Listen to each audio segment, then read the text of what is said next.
Hello and welcome to another Twitch VOD where we were just going through a bit of ranked gameplay using some fun decks to sort of get our way up through Platinum. We're currently at Platinum 1. We didn't get to Diamond on the stream, but we got pretty much as close as we could, and we did so using some really fun decks, and we learned an awful lot from some of the people in chat throughout the stream. The first bit of the stream, the first little part needed to be cut out because of some technical issues. Which I would rather not show again. But if you wanted to watch the full embarrassment, you can of course jump onto Twitch and see it there. We're going to be jumping in the middle of the first game here in terms of the Twitch VOD. So if you want to see more like this, you can always subscribe to the YouTube channel where the VODs are always posted afterwards. Or you can go straight to Twitch and see them there with the actual chat. Or actually catch it live as it's happening by hopping into Discord and actually catching these stream notification alerts. Again, I always send out notifications via Discord earlier in the day and then immediately before actually streaming, so you'll have plenty of notice if you want to get involved in that type of thing. It would be ideal to have more people in there. There's usually a handful of people in chatting around, and it's a whole lot of fun, to be honest. It makes playing the game a lot more fun, whether or not you're just, you know, playing yourself with me sitting in the background and sort of popping in the chat every now and again, whether you're just lurking, or whether you want to come in, ask questions, and genuinely like engage at a higher level and learn something. Suits all of those perfect purposes down to the ground. So if it is something you want to be doing, you know where I am. So hop into Discord and we'll catch you in the next one. So that's pretty much all I have to say. I'm going to keep it brief and let's dive into the stream. Apex Avian here to finish off their turn, which Apex Avian is not the biggest of threats to us, so that's fine. We're going to that away, get our chat back out. Okay. Now we can get it going.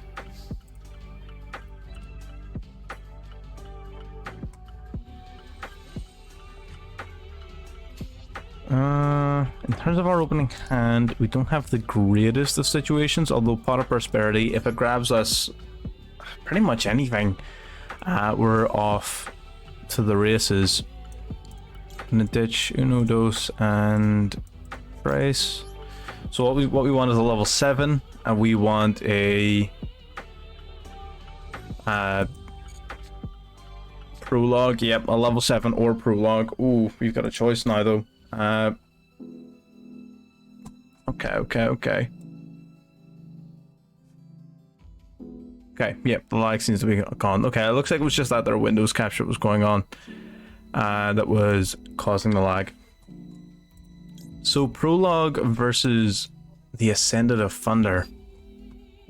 Man, that's really tough.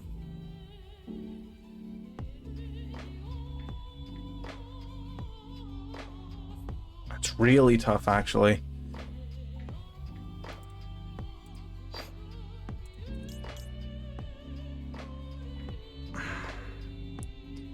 Okay, because we're going second here, I think the play is going to be using the Ascendant of Thunder. Yeah, okay, we're gonna do that. We're gonna use the Ascendant of Thunder here, because it's gonna be able to put, you know, the higher ceiling on it. We're going second, so we're gonna be able to get a lot more damage across the board. Now, we don't want him interrupting anything, so we're going to use Infinite Impermanence. We're going to hit him the Mist Valley Apex Avian with the Impermanence. Get that thing shut down. Yeah, of course, absolutely. Dragonmaid's in the Discord. I'm not sure if it was yourself or someone else who fired in a big combo thing in the Discord around Dragonmaid, so it's 100% something that is going to be targeted on the stream. That and another Dark Magician thing, because people were chatting about that in the Discord as well. So absolutely, we'll 100% be getting to them. Yeah. Seals and DP, yep, that's the one. So 100%, that's, I'm pretty sure I have it built already and ready to just go, but I mean, if I don't, I'm definitely going to be covering it. So if you're not able to watch right now, I'll just come back to it whenever you're back and available. We're in no rush to do that one anyway. So Basal Rose Shoot. The reason we're using the Basal Rose Shoot and not just normal summoning it is his field spell, of course. So the field spell, we don't need him getting a bunch of his own combo plays off.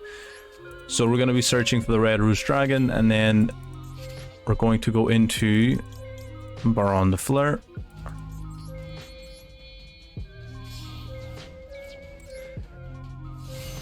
Yeah, that's dead on.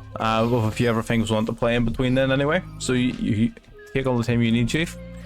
You're going to take out his field spell here. It does sort of limit what we can do next, but that's fine. Then we're going to swing in with the Baron de Fleur. Rabina and Eaglin both banished. If he has something he can normal summon, that's going to be a real problem. Destruction Sword Memories.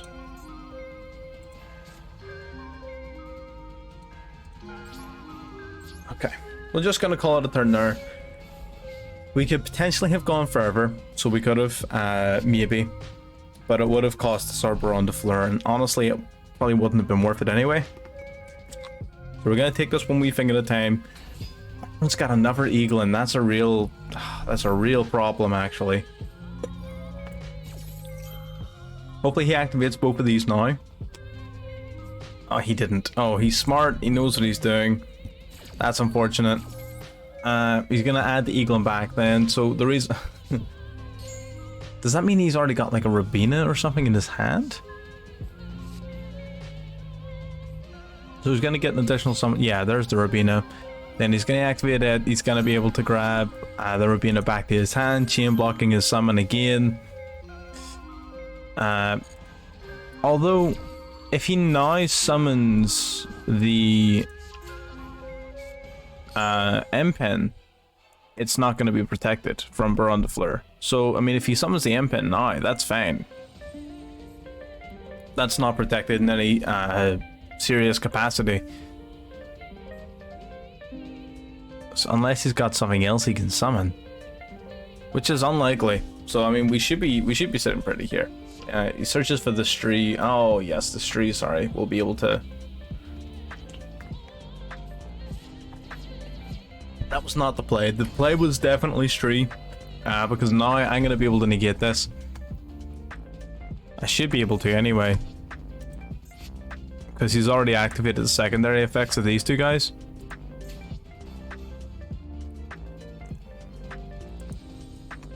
Oh, I can't because Baron de Fleur's in attack position. Oh, I'm an idiot. Alrighty then. That's not ideal.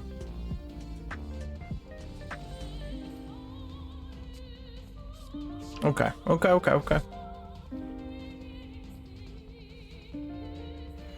So, Prologue was probably a better choice for the Ascend of the Thunder. I'll be real. Probably not the greatest decision I've made all day. I've made some poor decisions today. Stree's gonna banish the Rock's Dragon, which is meh. We don't really care too much about that. It's sort of inconvenient not having a dragon in the grave, but we've got an easy way of replacing it anyway. He's got that Pot of Prosperity. Oh, that barrier statue is a real problem. Don't like that. Dimension Shifter, Duality. Oh, Jesus. He's just got everything.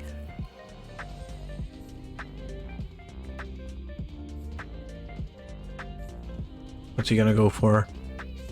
Terraforming. He wants his field spell back, and I don't blame him. This deck's just so powerful.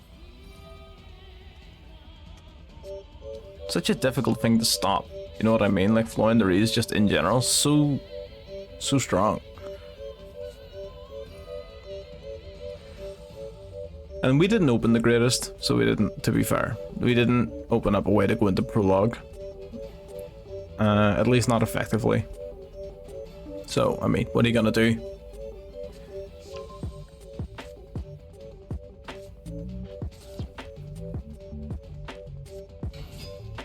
There's another Rabina. Toucan will be added back, but Rabina, I mean, you don't get your additional summon, so unless you're just trying to put damage on the board, which that makes sense. Gonna banish a card from hand. Oh, banish Toucan? Yeah, banish Toucan. You should have another Eaglin and another Rabina in hand. Or maybe not a Rabina, but something. Okay.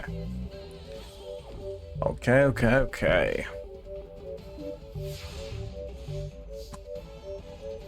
Draw, and what are we drawing to? Send out a Thunder. Cannot special summon it. We can't even freaking, because that's gonna trigger his field spell. And this is it. Once you grind your opponent into the simplified game state using Floowandereeze, you just dominate. So he gets to search for something here and then tribute summon over his Floowandereeze for it. So he's probably gonna go for Razia, I would imagine, and then that's pretty much game.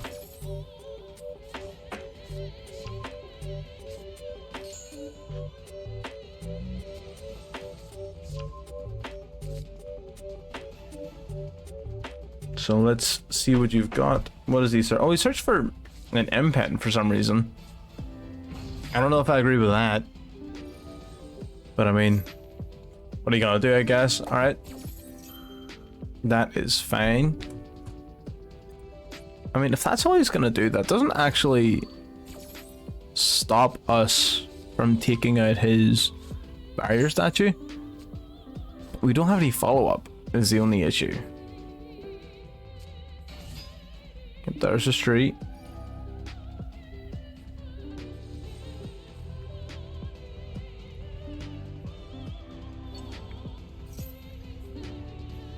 Okay, yep. There's the Eagle's effect.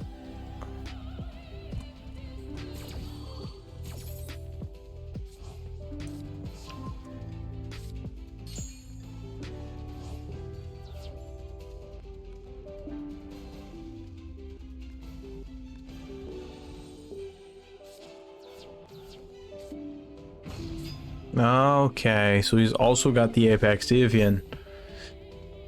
So he's got a non-mitigate. Man, this is for sure an L. This is unfortunate. I don't actually even gain anything from taking this guy out. Taking out this barrier statue. I literally gain nothing from it. This is not great. Yeah, we're just moving on to the next one. Just gonna shimmy on past. You know, sometimes you just nothing you can do, and that was one of those times. We're only gonna play a couple more games of this deck. This is more just sort of like a warm up for us to get back into the swing of it. Losing on our rank up there was a little bit rough, but I mean, what are you gonna do? Okay, so we won the coin toss this time, so we're in a much better position. Again, any deck that primarily operates around trap cards is pretty freaking obvious you want to be going first, otherwise you're going to be at a severe disadvantage.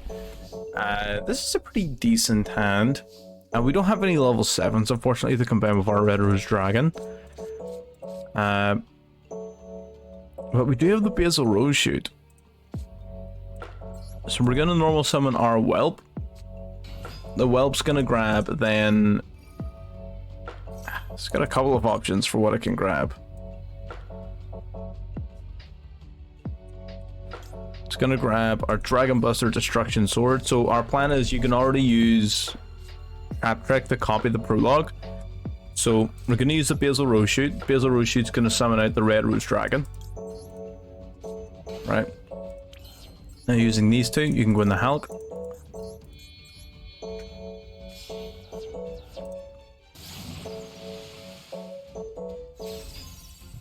And now Hulk is gonna grab the Jet Synchron from the deck. Then Jet and Hulk are gonna go into Auroradon. This is your bread and butter here. We're going to use Auroradon to grab ourselves 3 Mega Phantom Beast tokens. Good. Then we activate. We're going to tribute our Auroradon and one of our tokens to summon the Mega Phantom Beast Olion.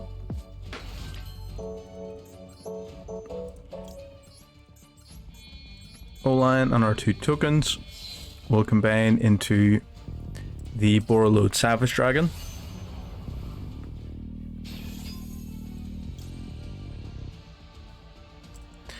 Borreload Savage Dragon will equip from the graveyard, and our O-Line will summon another token.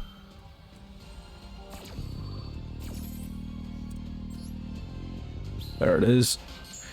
And we'll equip on the Auroradon. It gives us 1050 extra attack points, gives us our 3 negates. Now we can use Jet Synchron. We can discard the Dragon Buster Destruction Sword to summon itself out of the field, so that's why we wanted that in our hand, to be discarded off of Jet Synchron. Now we're going to use these two to go into Herald of the Arclight. Okay, so we've got 2 negates, we've got 2 Trap Trick, and our turn. We're going to hit one of these Trap Tricks just as soon as possible, purely because we want the prologue to be activatable as soon as possible. Okay, so we've got the Imperm.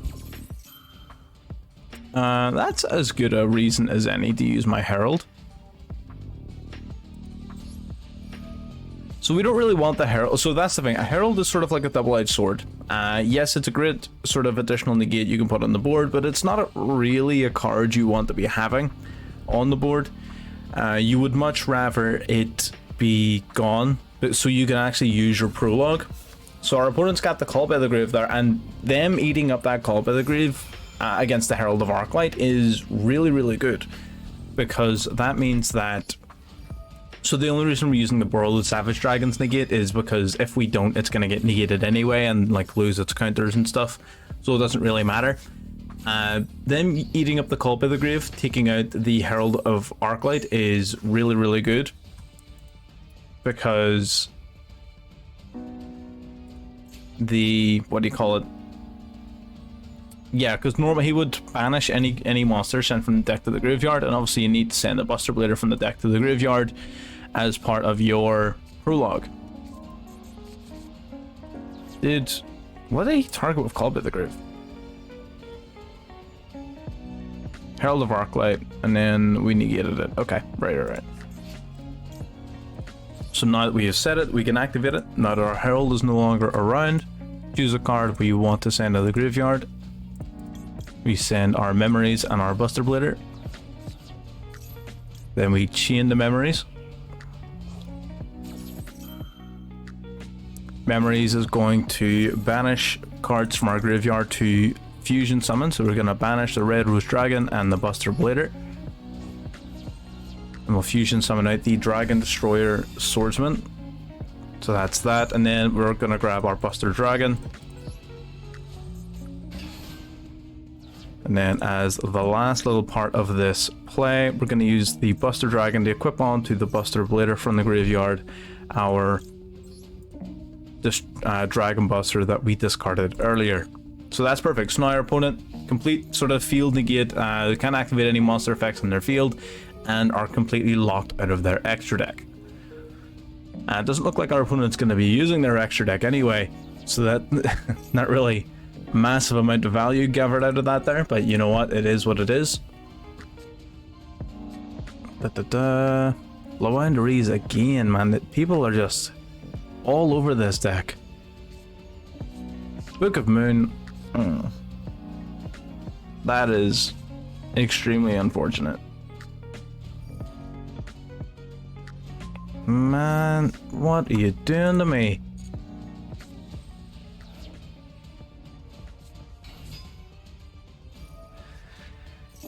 Well, that didn't quite work out for us.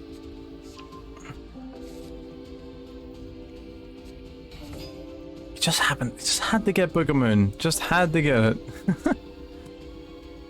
I suppose, you know, Pot of Prosperity, like, you're digging for the top 6, you're bound to get something useful.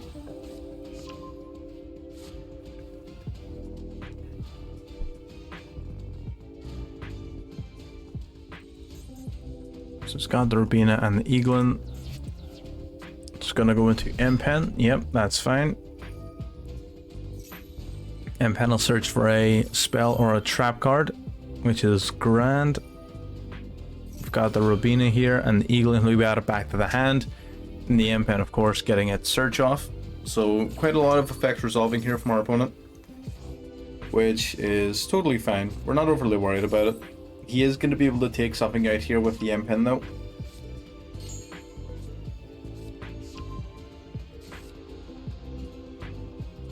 So it really does depend on what our opponent decides to take out, how concerned we are about it.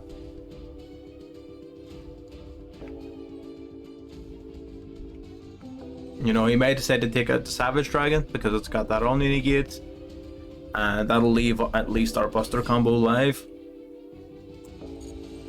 So, you know, we've got a few different things we could be doing. He may decide to take out the Buster Blader itself. Let's see. Maybe our opponent doesn't even know which one he wants rid of.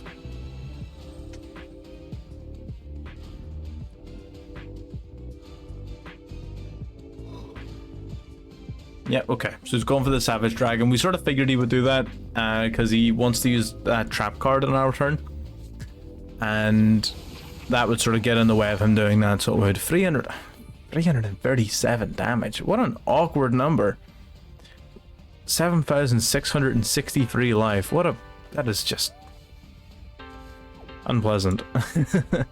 So this face down we can reasonably assume is the Floowandereeze trap card. So we're gonna flip up our Buster Dragon here ASAP. Does this still get destroyed at the end phase? Probably does, right? Even though it was flip face down and back up again, it probably still gets destroyed during the end phase, yeah?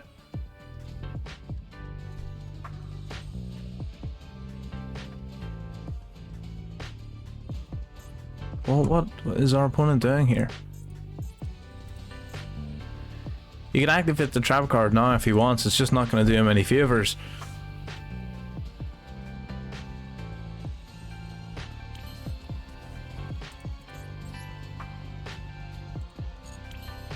Gonna switch our Buster Blader to attack mode.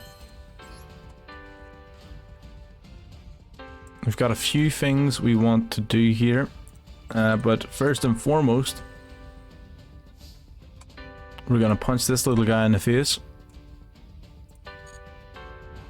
That's the barrier statue gone, and now we're gonna take out this M-Pen.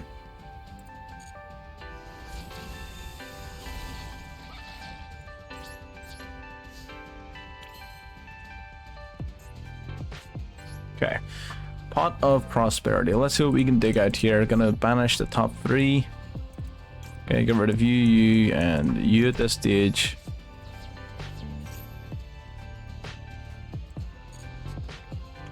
Okay. Not really anything of any particular amount of interest, which is unfortunate.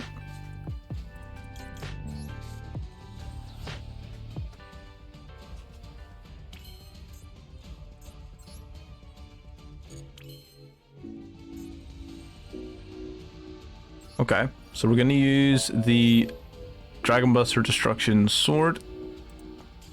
And our opponent scoops. So we would have had 2 negates basically. We would have had the we were going to summon out the Dragon Buster Destruction Sword, then we were going to synchro summon into the Abyss Dragon for face up Omni negate, and then we were going to use our trap trick to preemptively set an infinite impermanence to our field just for an additional negate. So, you know, we would have had a decent wee bit of controller going into our opponent's turn. So yeah, no, I think that's fairly easy enough win. You love to see it. Again, the Floowandereeze matchup is like, it's a case of, well, who won the coin toss? It's literally that simple. If you go first against Floowandereeze, generally you're going to slap them. If you go second, then generally you're going to lose. It's pretty much that simple in that particular matchup, because they just floodgate you out of all your plays. And this deck doesn't have a lot of breaking potential. It's really good control, but it's not that big on breaking. Okay, so we have a really solid hand here. We have a very solid hand here. All we need to do is make sure it gets to our turn without our opponent having 1,000,001 negates. and then we'll be pretty much good. Branded. Okay, looks like we're playing against some Despia. Despia, of course, having received new support there in the form of Guardian Chimera. We're going to see how that works out against us here today. I mean, even if he like destroys all our cards with the Guardian Chimera, as long as he doesn't destroy the prologue, which I doubt they will, I think he's going to preemptively like pop either the red Roost Dragon or something like that, if he even gets the opportunity to. Generally speaking, I think we're going to be fine in this matchup. But we'll see, we'll see, we'll see.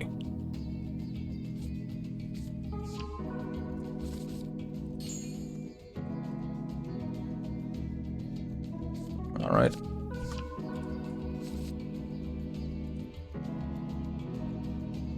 I just realized that the audio was echoing that entire time, my guys. I am sorry about that.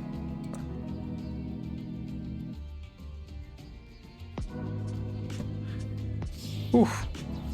Rookie mistakes here at the start of the stream. You hate to see it.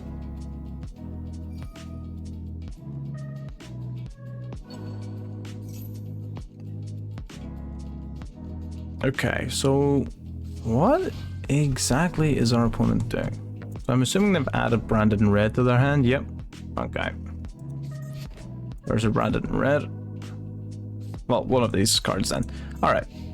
So our opponent's strategy is relatively straightforward. They're going to, at some point during our turn, destroy 2 cards on our field. So we're gonna... I can't believe I just did that.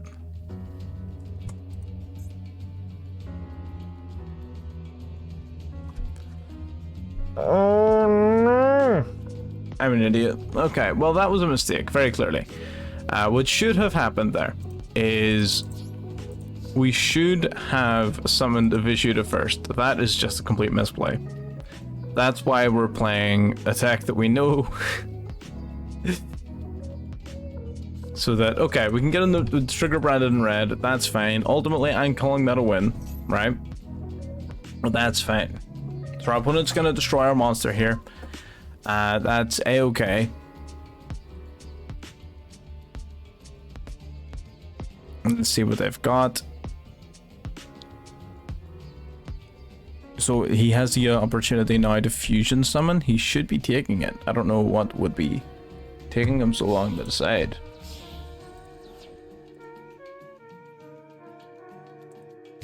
Yep, there it is. Oh, into the first Dark Lord? No Guardian Chimera, really? That's extremely inconvenient, I'm not gonna lie. Huh.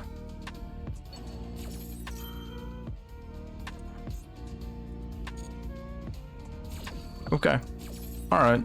Okay. Alright.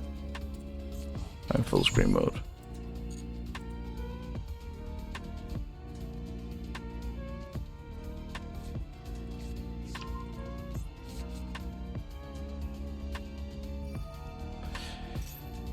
Man, this guy's getting all kinds of advantage. I actually do want to play around with Despia here on stream, but I don't have Guardian Chimera. So I'm gonna try and get a copy of that at some point soon. So I do want to mess around with this deck. I've been getting really mixed opinions on it from a lot of different people. So I just sort of want to see what's going on with it myself. There's Dark Lord. So that means his fairies cannot be targeted. So that's rough. So we're just, you know, destroying our own Rose Dragons just so we have a dragon in the graveyard. So we can use the prologue. We're gonna activate the 10U Spirit Vishuda here, pay 600 to summon itself out of the field. I still can't believe I messed that play up. Such a brutally, we had such an amazing hand and I completely messed it up. I am so angry. Oh Lord. Well, you know what? Such is life. What are you gonna do about it? So now we're gonna use our Vishuda for the Monk of the Tenyi. Let's see what our opponent wants to do about that. We're going to banish Vishuda from the graveyard to bounce back this Masquerade. Just so it's not a pain anymore.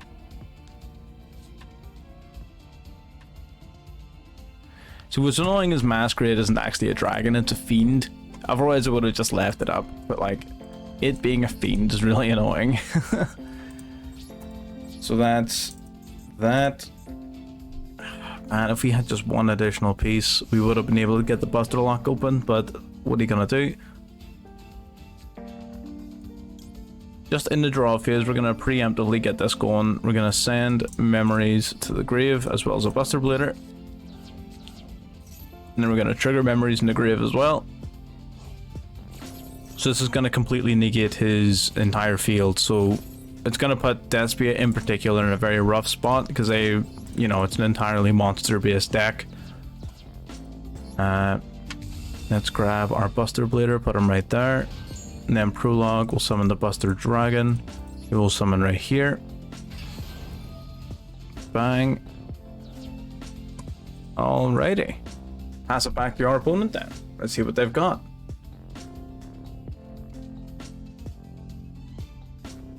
They've got something they can use in the draw phase, which is interesting. Oh, God.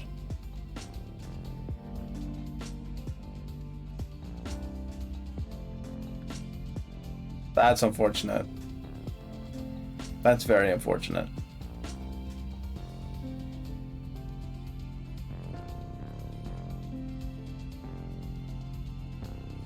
Man,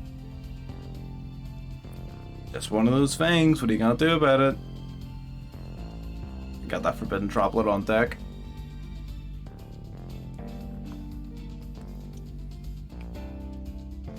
Just send your cards, man. What are you taking so long for?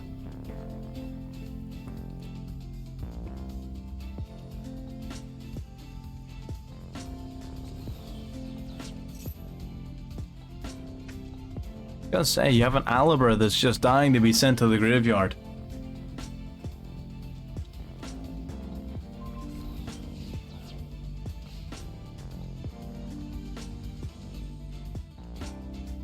Okay, he negated the Buster Blader, which I mean normally would be relevant, but in this situation isn't really. Technically it means monsters can still be targeted by card effects because they're no longer fairies.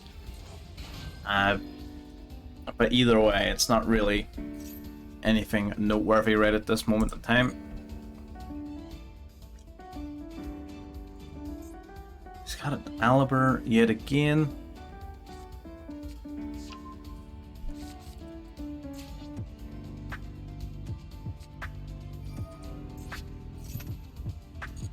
Theater of the Branded, man, I'm gonna get destroyed here. Let's see. I can't believe I messed that play up. This is entirely my fault. Like, I completely gutted myself with that first play, not playing the Vishuda right.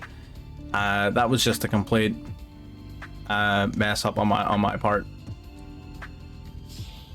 So, I mean, I sort of deserve this L purely for messing up the play that badly.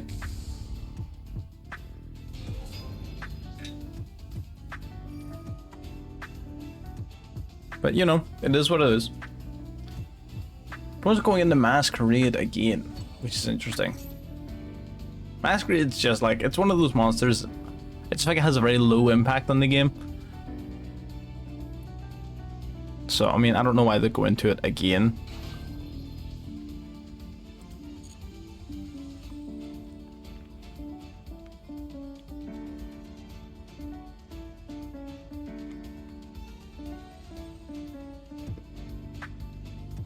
Okay.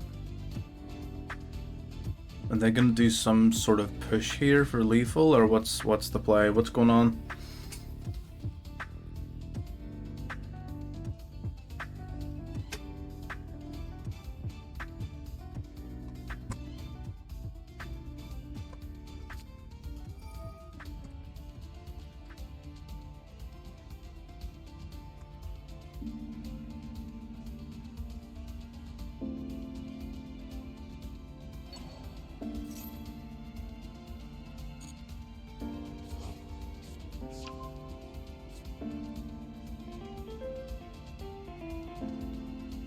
Okay, Brandon red.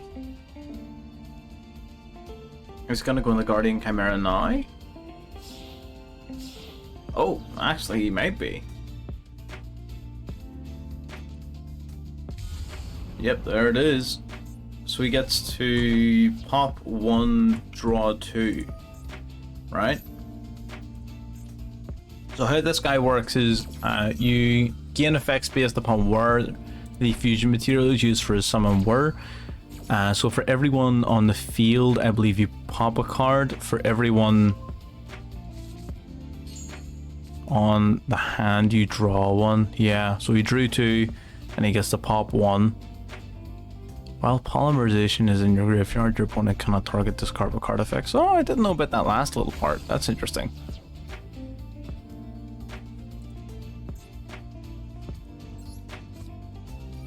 It's pretty cool.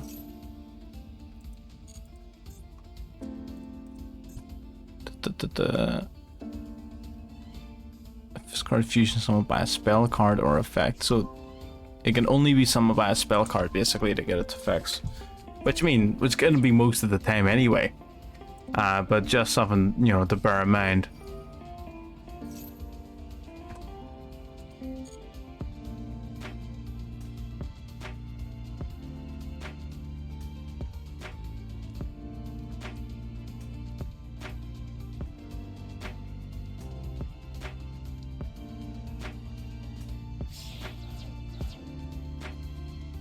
Okay, and there's the polymerization, I suppose, and he's gonna go into Quiritis. I'm pretty sure that's lethal. That's a lot of damage. We only get 6k life. That's 100% lethal. That is unfortunate. Sorry, I'm looking at the Discord chat here for something that we're going to be testing out in regards to the Dragonmaids.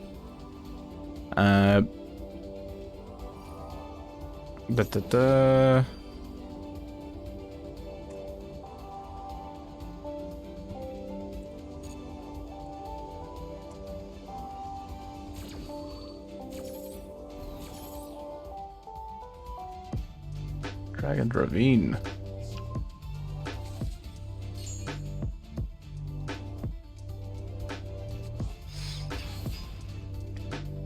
Okay. Yeah, we're getting cooked. We're getting hella cooked. But I mean, that's just it, I suppose. Yep, he's gonna take us out. He didn't switch that guy to attack mode. Do we live this?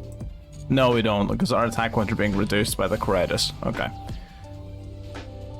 Or by something. I don't know if it's the Quiritis, but we're being reduced to 0.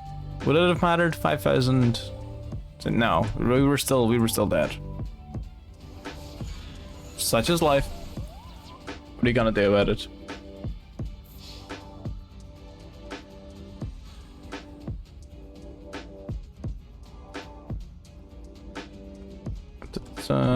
Yeah, that's an L.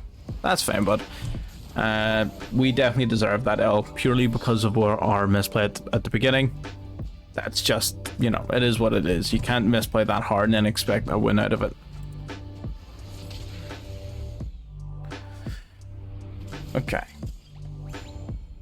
All right. Okay. So we're 1-2. We're not doing too hot here, but you know what? Like I said, getting into the swing of it. I'm gonna turn my fan on because heat is killing me.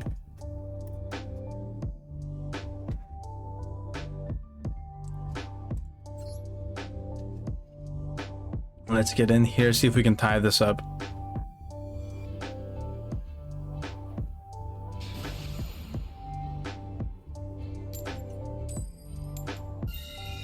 Okay, winning the coin toss is always a good start.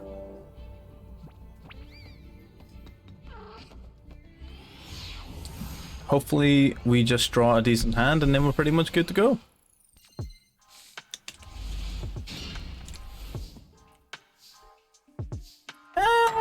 That's having the O-line in the hand is a real pain.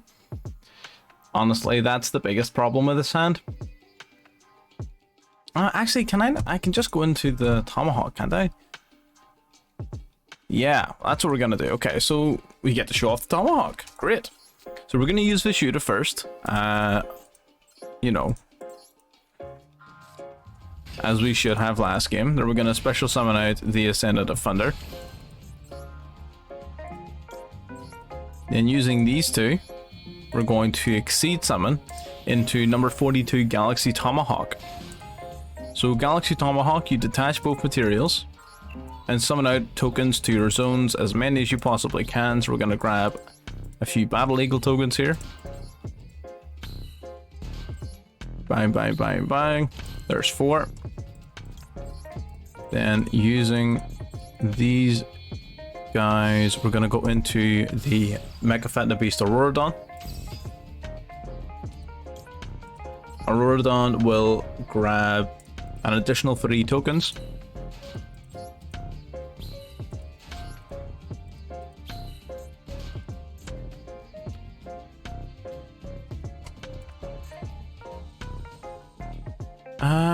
It's a little bit unfortunate.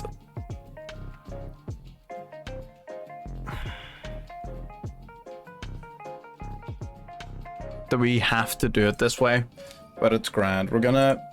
We have to tribute a card and then destroy one of our own cards. We tribute our Auroradon. We're going to take out one of our own Mecha Beast tokens. We have to do that so we can use the O-Lion. We just didn't have the room on the field otherwise.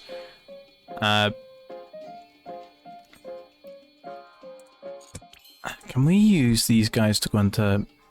Oh, Auroradon locks us out of synchro summoning for us of the turn. Okay.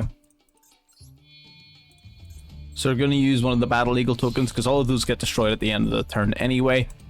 We're going to go into the Borreload Savage Dragon. That's going to trigger the Savage Dragon's effect. We're not going to trigger O-Lion's effect because we need to have open monster slots. We don't have a dragon in the graveyard. This is a little botched, I'm not gonna lie.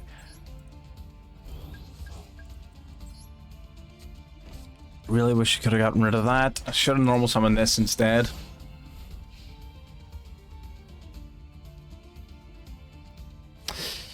Yeah, that was probably not the smoothest of plays here, actually.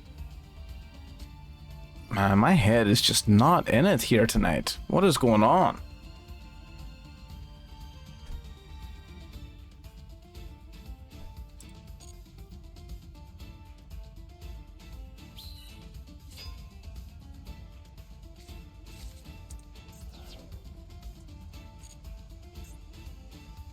Okay, so the Savage Dragon negates an activation, but he does not destroy.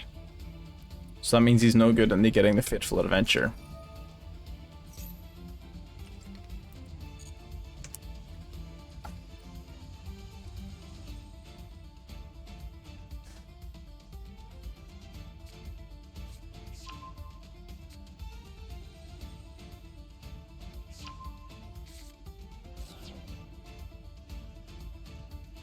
Okay. Or did he pitch to the graveyard or an O-Lion? O-Lion can summon an additional token in his field, but I guess he just didn't want to do it. We will attempt to negate that, so we will. I'm sort of hoping, right? I'm sort of hoping he destroys the Borreload Savage Dragon. It would be a real pain if he, like, you know, just like returned it to the extra deck. But I want him to destroy it. If he destroys it, then we can use it as our fuel for the trap trick.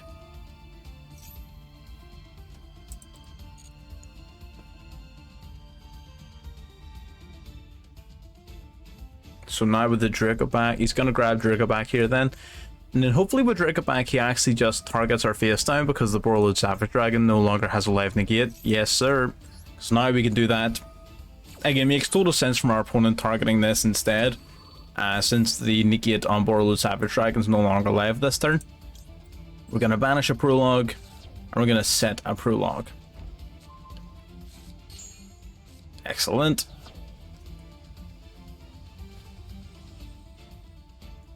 So now he's going to have to find some other way of dealing with us. Okay.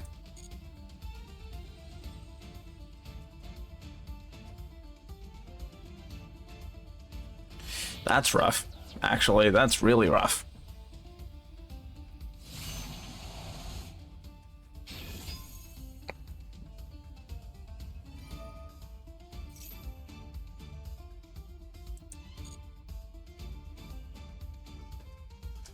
Our opponent really had a really strong hand there. They had a very powerful hand there. Alright, we're gonna have to find some way of getting past this. Our opponent, if they negate our prologue, then we're cooked. It's as simple as that.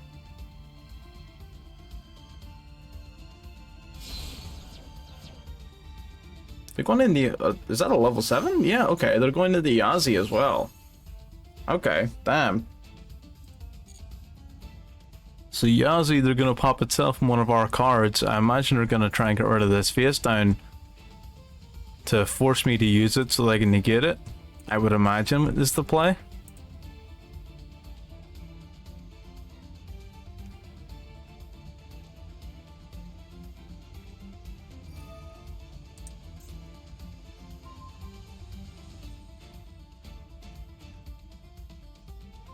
Man, like a fucking book.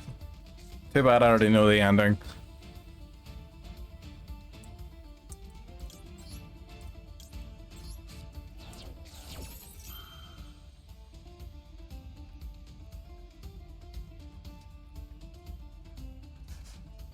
From deck to graveyard goes 2.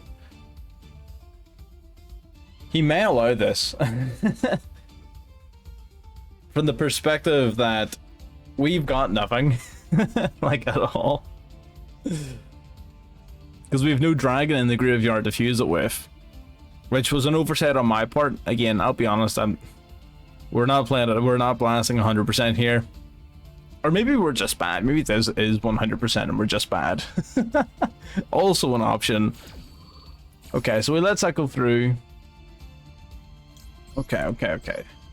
So that means now, worst case, is he destroys the Buster Dragon with Baron de Fleur's effect. Or if he uses Baron de Fleur's effect, he should pop the Borreload Savage Dragon.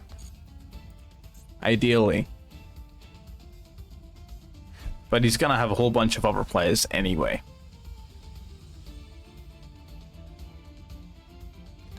So now he gets to summon a Worm Monster from his deck. In our version of his deck, we would play Taya, although I'm sure he may be playing like something like Murmur. But we'll see as soon as he actually summons it. Adhara, interesting. It's a bit of a weak play.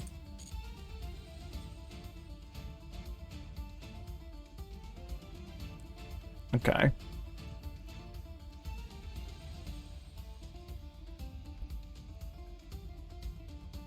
Yeah, Adhara is for sure a weaker play than many others he could have gone for. Make sure our music's still playing.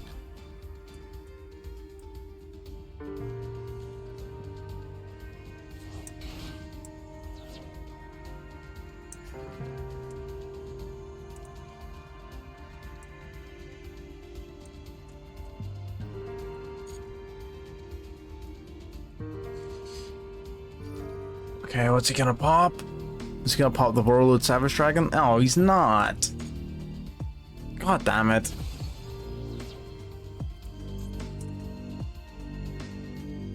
Is he gonna use these two to go into the freaking... Yeah, Crystron Halleck. You piece of work. Alright, whatever.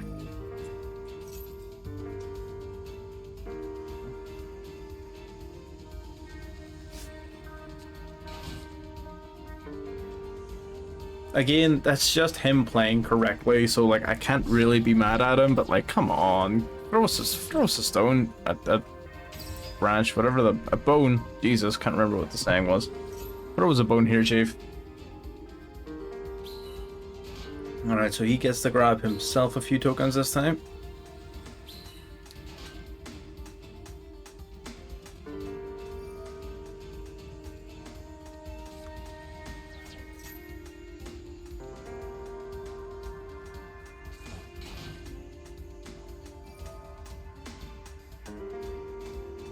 Alright, Mecha Panda Beast, Auroradon, Tribute to the Grab, and O-Lion, I can assume. Potentially a Cult Wing, but more than likely an O-Lion. Yep, there's the O-Lion. O-Lion then will Synchro Summon potentially in the Danglong. Yep, there's your Danglong. Danglong will grab Name Pillars of the Yang Zing here from the deck on summon.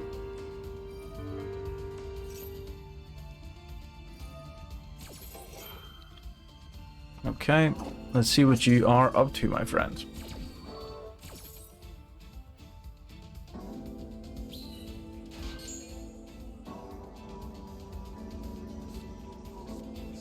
Oh, he adds a Chi Wen. Interesting.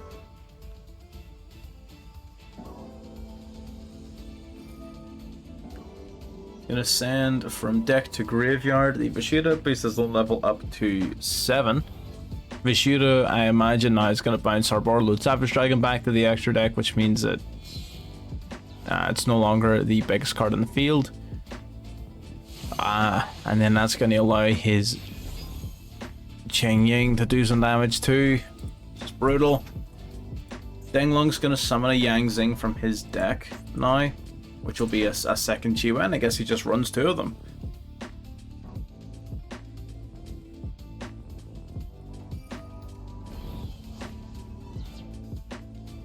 Fair enough, okay.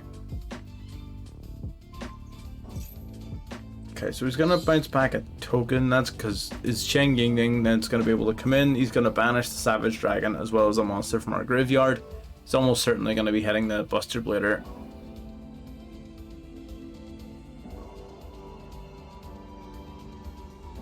Let's see.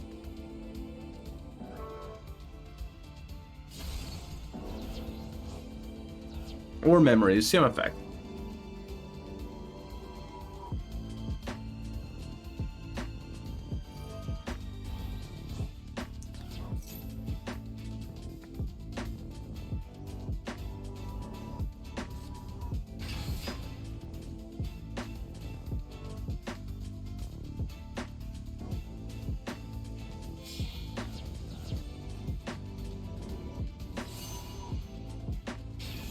There's the Boxia. Boxia then is going to basically delete our last token from existence.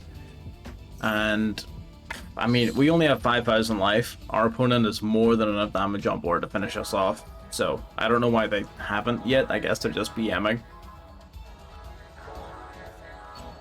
But I mean, to each their own, I guess. So he's gonna summon out the Taya from the graveyard. Taya can banish something from grave to summon another token. Our opponent just keeps going, even though this game is over. I'm not gonna sit here and watch him play. The game is over. He won, so he did. He should have just attacked and taken a win, but you know, it is what it is. He decided to get a bit greedy. All right, we're fairly being knocked down a couple of pegs here. Which isn't great. We're gonna need to drag this back, so it looks like we got a wee daily challenge. Good stuff. Right, okay, we're just, you know what, we're gonna claw this back. We're gonna win this back. So we're gonna be playing top tier Master Duel here, top tier Buster Bladers. We're gonna be winning this back again, so we will, instead of losing all of these pointless games. Going second off the bat doesn't bode well, but we're gonna just make do as best we can.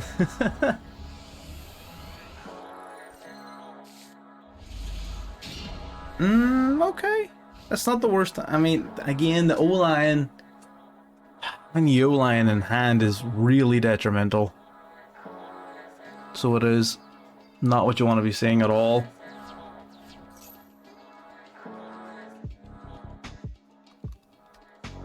So that's Pot of Prosperity.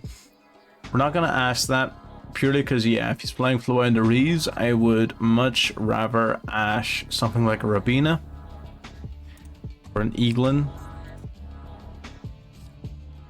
Okay.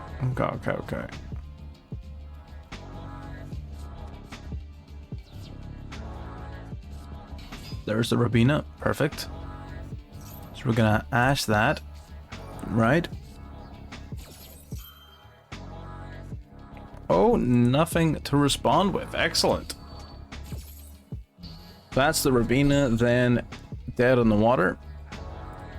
And he just passes to us. Okay. I almost wish I used Effect Wheeler there just to have a level 3 tuner in hand. Alright. Yep, and that's exactly why. The Ascent of the Thunder. So we have one potential combo piece here. Now we're gonna check the top cards of our deck. We're gonna banish you, and you. Check prologue, and memories. Well, it's sure as hell sending us a pretty clear message there. We don't have a dragon to send to the graveyard. We're gonna need to look at a few potential candidates for that spot because it's starting to get irritating. Okay. So we're gonna special summon out the Ascent of the Thunder, and then we're gonna normal summon Mecha Phantom Beast O-Lion. Then we are going to use these two to summon out Crystron Hulk. That's going to trigger the Crystron Hulk as well as the O-Lion.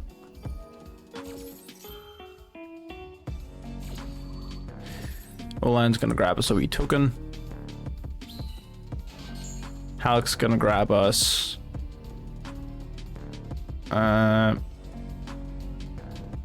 got a few options here. Look.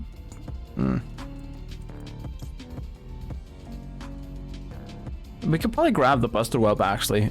We use. Hang on, can I use the Auroradon? 2 or more machine monsters. You're a machine monster. Okay. So if I grab the Whelp, right? So we summon the Whelp. And then we use these two, right? To go into the Auroradon. I mean, it's a little bit like, you know, it's a little bit messy, it's a little bit inefficient. But given the fact that we don't exactly have the greatest of setups here, we're gonna... Yeah, let's take a little bit to spawn that one in. So we have this here now, right? Now we can go into one of our level 10s.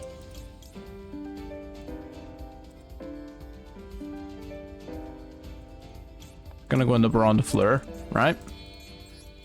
Using all of those.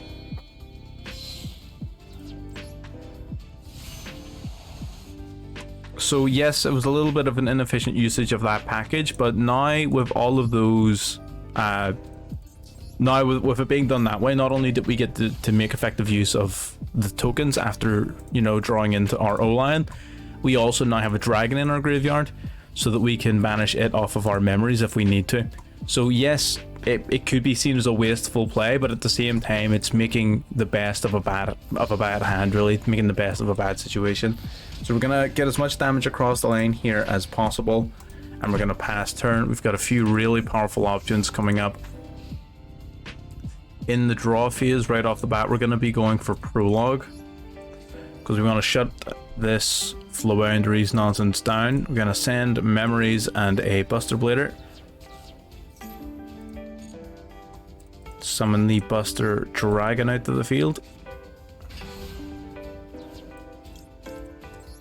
Then we're going to use memories.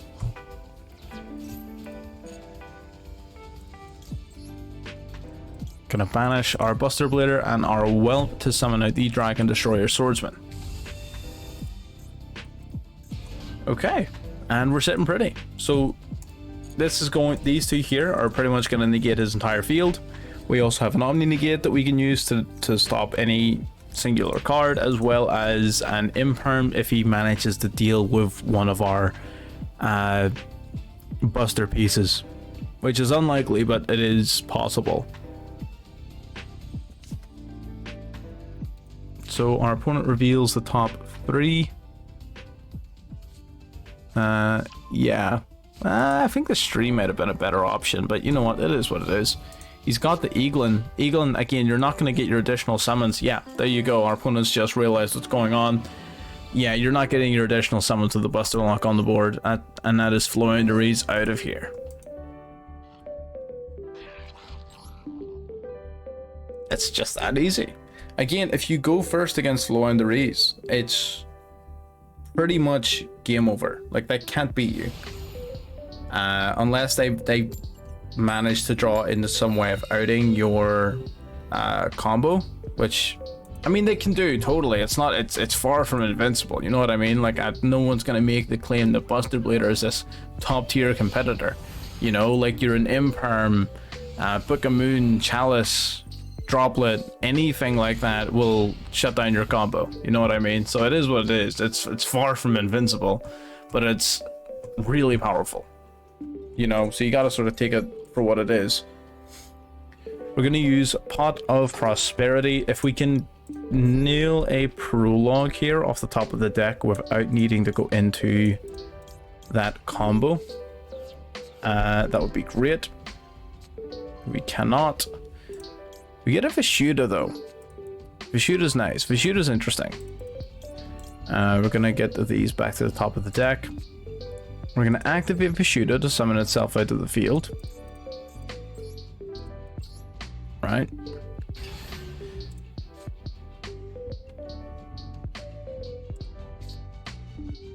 Now,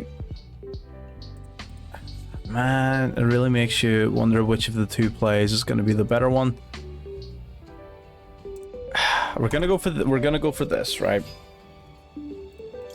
We're gonna go for the Whelp. Okay, Whelp goes through. It's gonna grab us prologue.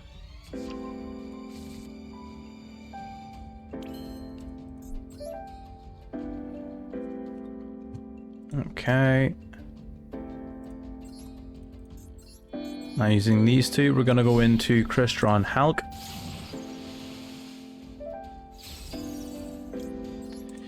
Crystron Hulk's gonna summon from the deck here, one of our tuners. Got a few options.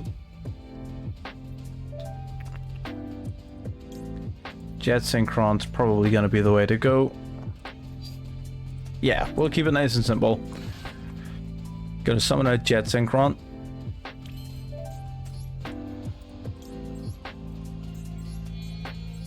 So using Jet and Hulk, we're gonna go into the Auroradon.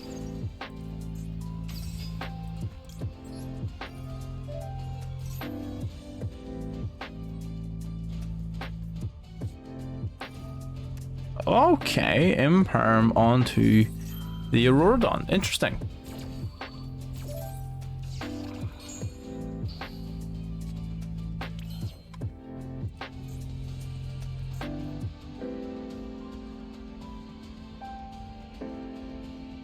Okay. Alright, then what we're going to do then, we're going to use the Jet Synchron. Going to discard the Red Rose Dragon to summon itself out to the field. Then we special summon the Ascended of Thunder.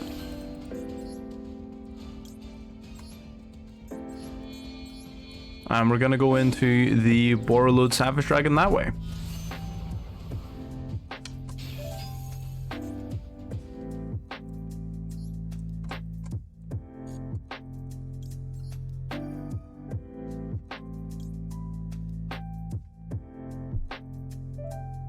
I'm not sure if that music was loud or annoying in the background. Again, a few little settings I should have checked before starting the stream, but you know what? It is what it is. Okay. Not an optimal setup here. Although them using their Imperm during our turn, yes, it hurts a lot that they shut down the Auroradon. Hello, welcome back to the stream. It hurts a lot that they shut down the Auroradon, but them using the Imperm on that means that they're more than likely not going to have an additional one here to use on one of our Buster pieces. So we're gonna send memories. We should be good here. We of course still have our Borreload for a negate if we need it. It shouldn't be necessary, but if it is, we've got it.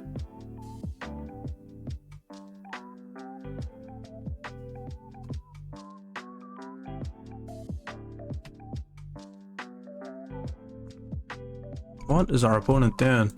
What could you possibly, like, have that you would even need to think about right now?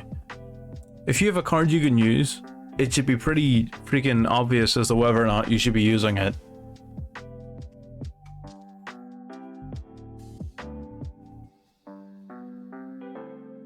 Seems like a pretty brain dead moment, I'm not gonna lie. Call by the Grave. Yeah, that was obvious. You should definitely use Call by the Grave there. Except someone doesn't know how chain links work.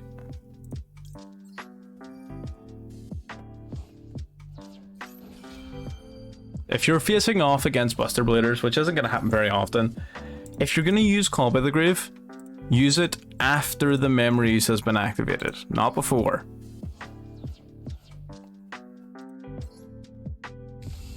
Because that's what a lot of people do. A lot of people use Call by the Grave to stop this, but they use it at the wrong point. They use it after the prologue instead of after the Memories. And they sort of screw themselves over a little bit, to be honest. Memories is the trap is this Destructions or Memories. So the prologue is the one that sends the stuff to the graveyard.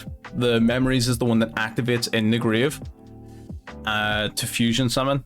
So it's two separate chain links. So you'll activate prologue, you'll send all your stuff to the graveyard. That's when they always have Call by the Grave. Yeah, so after the one in the grave activates, then use Call by the Grave. Whereas if you use Call by the Grave after a prologue, I can still chain and have it banished before your Call by the Grave even resolves.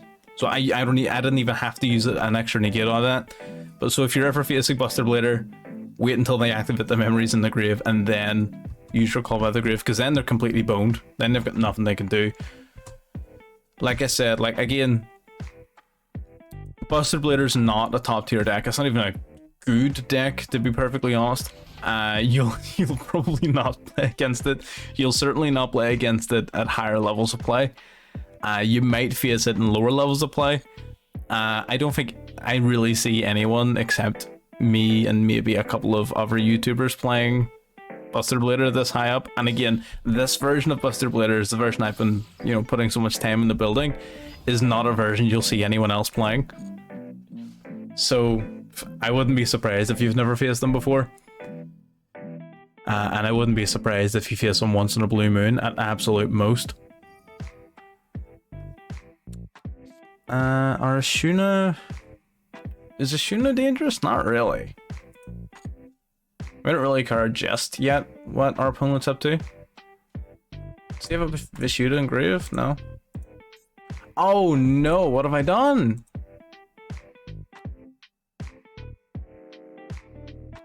I've literally just screwed myself. Actually, no, it's fine. I don't. I've got the Savage Dragon. That's why the Savage Dragon's here.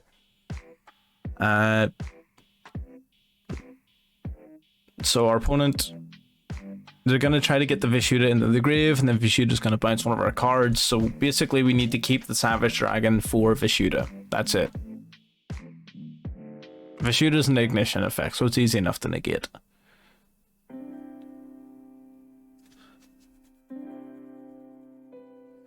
I mean, it's a fun deck to use. It really is. It's one of my sort of... And this version of it in particular is, like, pretty reliable when it comes to, it's decently powerful. It's got a lot of staple things going on. I mean, like, come on, like a freaking Borrowed Savage Dragon, a built-in skill drain, 5,800 attack beat stick that switches all your opponent's monsters to defense like that. That also does piercing damage. So dealing 5,800 damage over Natara, that's money. That's a money shot. So, it's a fun deck to use. It's just not uberly competitive. Literally, yeah. 100%.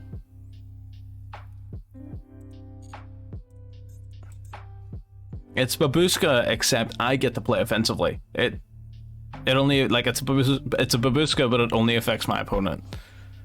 Like, I can still play aggressive. In fact, that's what I plan to do. He just summoned a monster with 0 defense out of his field. Like, I don't think that was the play. There was the Vishuda, that was his whole plan. It was just put Vishuda in the graveyard.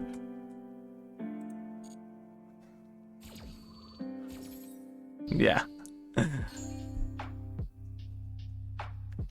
I don't know what our opponent's out to this is. I don't think they have one. I don't think our opponent has an out to this. They're thinking. They're trying.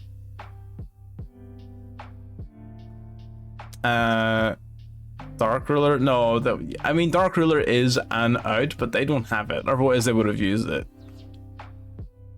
Like there are outs, of course, like, you know, like Droplet, Imperm, freaking all of that shit will out this. Like this has its outs, of course, but it's like he doesn't have any of them. I'm trying to think of what this guy specifically can do. I don't think, like, if he had any of those cards, he would have used them by now. Set 1. What is that, a blackout? Oh, that may be blackout. I mean, that's fine. We still have the Savage Dragon to negate that, so, like, I don't even really care. Let's draw. And then the Whelp is gonna be our next negate, which is perfect. So the Buster Dragon gets the, yeah, I'm pretty sure I win. I'm pretty confident. The Buster Dragon would get destroyed at the end of this turn. So it would. So having an additional Whelp means that we can summon it, tune it and the Buster Dragon into the Red Eyes, or sorry, the Red Dragon Archfiend Abyss. Just, you know, to get some resources out of the destruct before it gets destroyed. Do I need to do anything in particular? Not really. I think we just swing, don't we? I'll put this guy on board just for the extra 400 damage.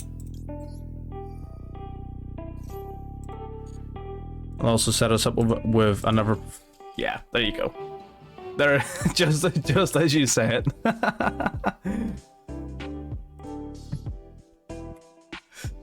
Oh dear, dear, dear.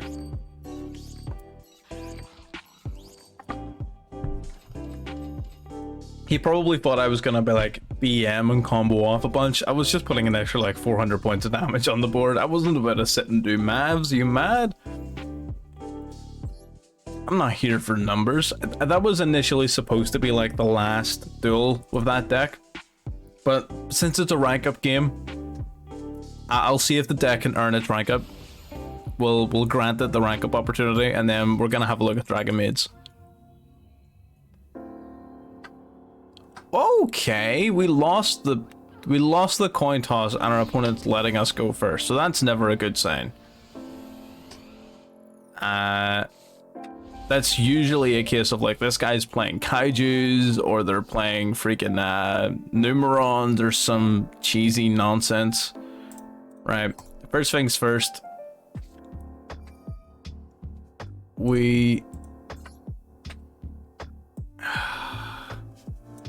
Man, this is gonna be rough. This is not gonna be fun. Right, we banish the top 3 and they get ashed. Yep, there you are. Alrighty. Right, this is a tight one.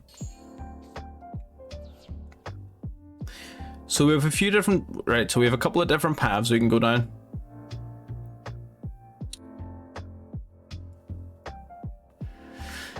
So if we, right, so we some of the shooter first, right? Either way. Yeah, no, that's fine. No, I think this is for sure the path. Yeah, we do this. I was thinking we could either have done this or done the Red Rose Dragon for the Baron de Fleur into like the Crystron plays, but that's fine. Doing this into the Crystron plays is significantly stronger. That's debatable, but I think it's stronger. Plus, it's more signature of the deck. You know what I mean? Like, why play Buster Bladers if you're not going to want to play Buster Blader? Oh, our opponent still has something. Oh, you know what they've got? They've got freaking they've got an Imperm or an Effective Healer that they are specifically saving for Auroradon. I can guarantee you. Hopefully it's an Imperm. Like, I mean, if they have to hit me with anything, I would like them to hit me with an Imperm. Oh, nothing. All right. If you say so.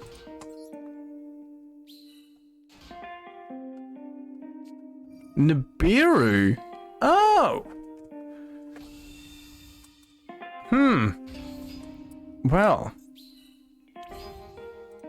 That's a problem.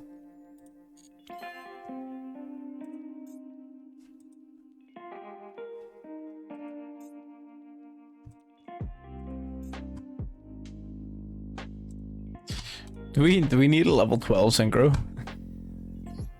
The Nibiru token.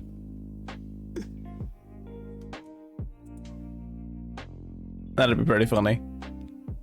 Well, alright then, I guess. We're just gonna have to move on. Set 2 and pass. Nib do, yeah, you do be like that. He do be kinda clean though. Honestly, whatever. It's just one less thing that can get in the way. Now we're gonna go for our actual combo, which is gonna be this. So all of that Auroradon stuff is like purely like extra. So it is. Max C. Touch grass, you feckin' nerd. What has this guy got? He's got every hand trap in the damn game.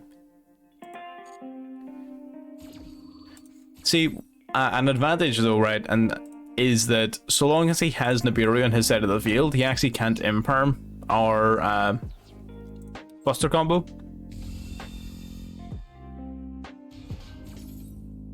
So that's always cool. Simply the best, absolutely.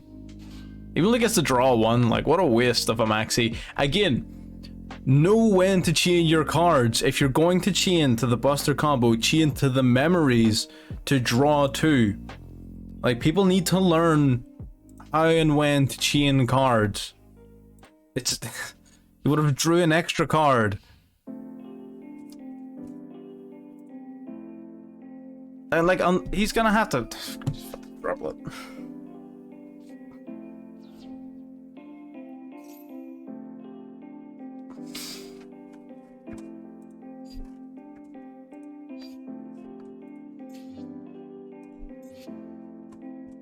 I can't believe this.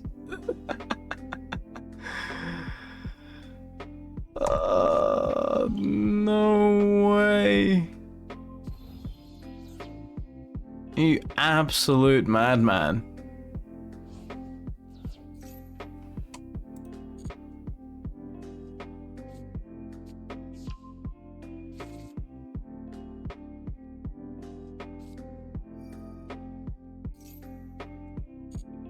What do you like? What do you do? You know what I mean?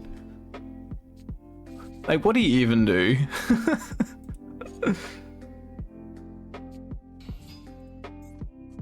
What do you mean? You're not allowed to make fun of like me for playing Buster Blader, but like when he's playing Plunder Patrol, what do you mean? What is this nonsense? This is a whole thing I have to read. You want me to read? No. I didn't play Yu-Gi-Oh to read.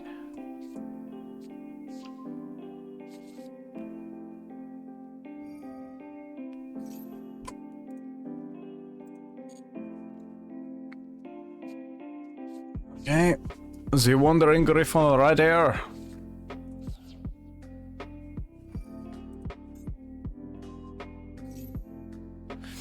Right, okay. During your opponent's turn, special summon one Plunder Patrol monster from your extra deck with the same attribute as a monster your opponent controls is in the graveyard. If you do equip this card you control to it. This card is sent from the hand or monsters into the graveyard. You can activate this effect, special summon a Plunder Patrol from the deck, except White Beard. Okay, right. So he gets to summon a monster from the extra deck.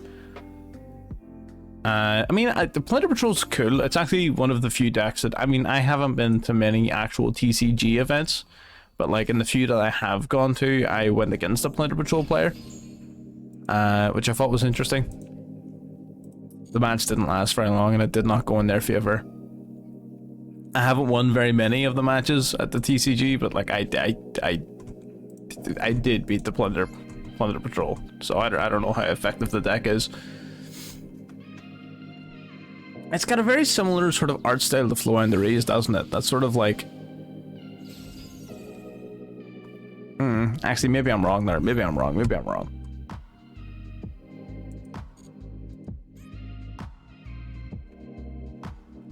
Is he gonna be able to get over my Buster Dragon? Like, is the 2800 booty deck too much for him? Or like, what's... What are these friggin' One Piece looking ass cards doing on my field?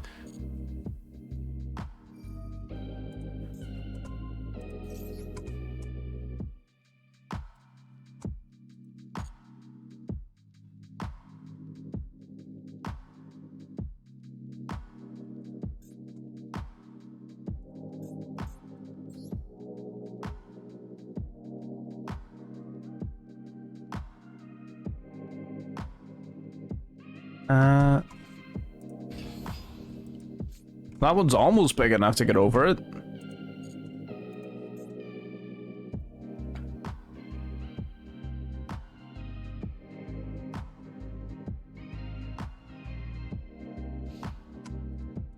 Wait, how's he getting over our... How's he getting over the Buster Dragon?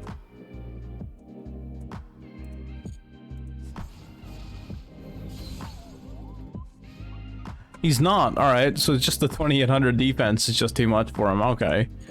Yeah, good deck.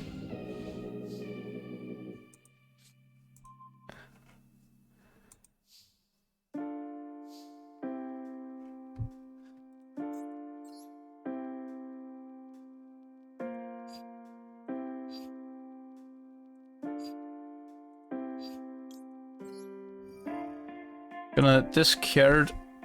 They equip themselves. I mean, it's cool, yeah. Ultimately ineffective. You can target one effect once you control special summon Plunder Patrol. Draw one card. So this guy just summons from the extra deck. He does nothing else.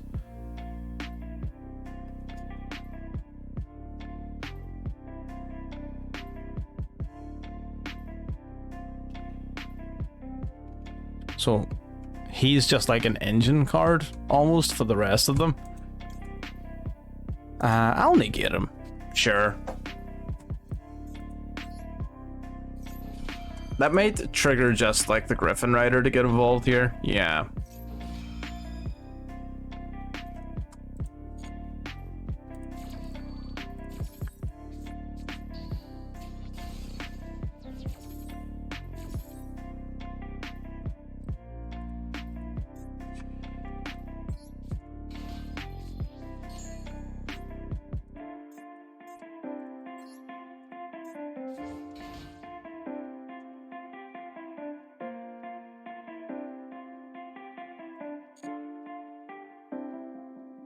Don't activate your effect, please. Okay, the toggle is off. You love to see it. Yeah, it just didn't have both my negates on the field. Okay, sick. So this is like the real problem card. So you discard Plunder Patrol cards and then destroy effect monsters your opponent controls, basically.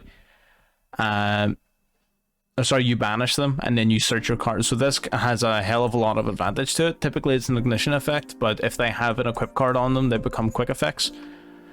And he also protects all of his like other cards.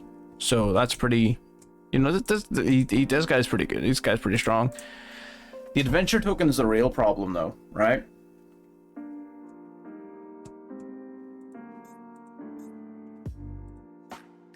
So our bit right, so you need to think about it logically. The Abyss negate is going to be Dracoback. It has to be Dracoback, right? Which means we're going to need Effect Failure to negate one of these two guys. So which of you can actually be destroyed?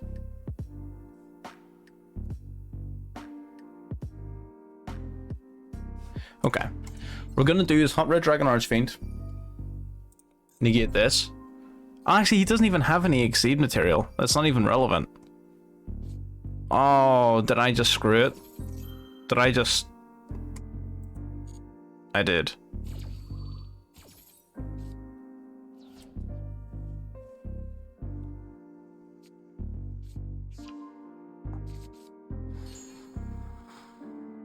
I'm an idiot. Doesn't even need Exceed material to activate his effect. What the hell? What the hell?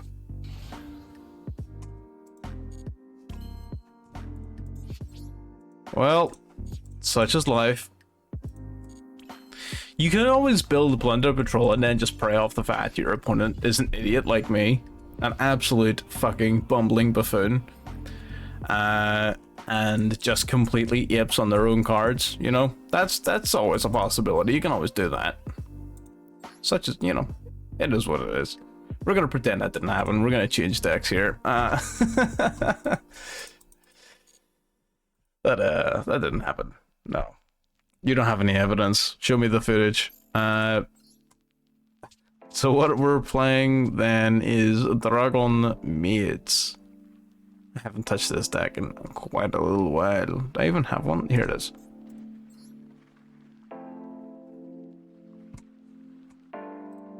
That's when I was playing with the Black Metal Dragon. The Black Metal Dragon. Take you out. Potentially. Right, I'm gonna throw up the... Don't you upload VODs? This one's gonna go mysteriously missing.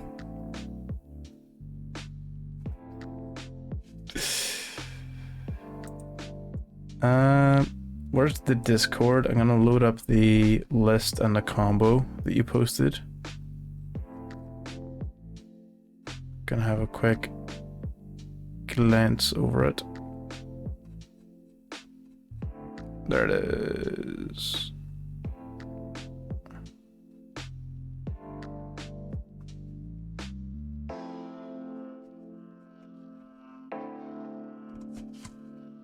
Okay, so you're running the double striker. Nice, Xiao. You're running the Pisty. I do like having the Almirage and the Link Rabo, specifically for this guy. I also have the Union Carrier tech in there. Do we need that? Probably not. We can probably remove that.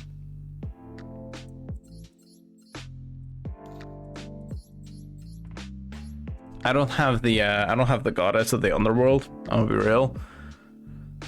So I'm probably not gonna include that. Everything else though. I don't have Dragon Ravine either. Oh, is Dragon Ravine core to the combo? Can I like still do it without Ravine?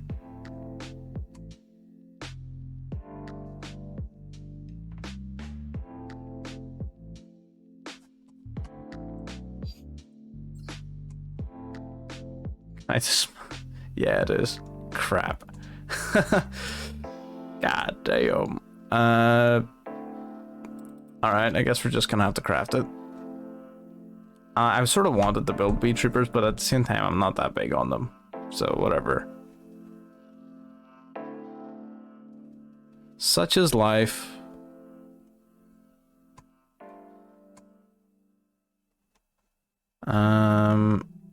Let's see, we need one more UR card to go bye-bye.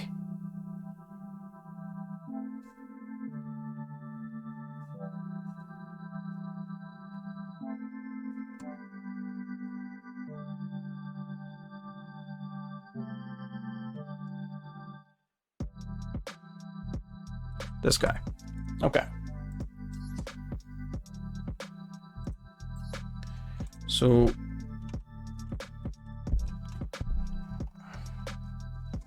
that did not narrow it down at all.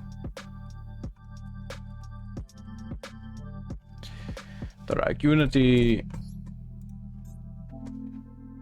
Got that Ravine. Ravine's gonna be nice anyway for Dragon Link whenever I'm building that later on. Okay, so we got the Ravine. Right, anything else major that I'm missing?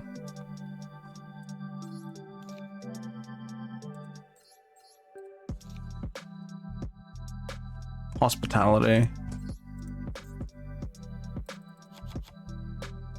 Oh, that's send off, that's not hospitality.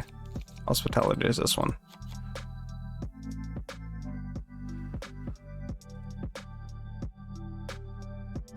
Nocto Vision.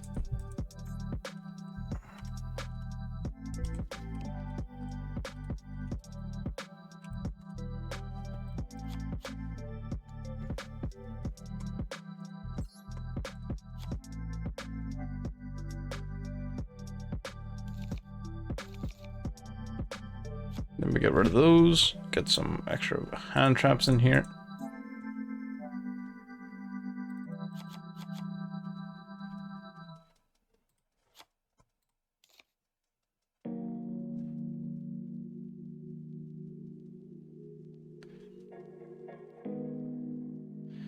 What am I missing? I like 1-for-1. I think 1-for-1 is going to make the deck a little bit better. Purely because I do like 1-for-1. Being able to just spam out the Black Metal Dragon in addition to your regular plays, I think is going to be really powerful, to be honest.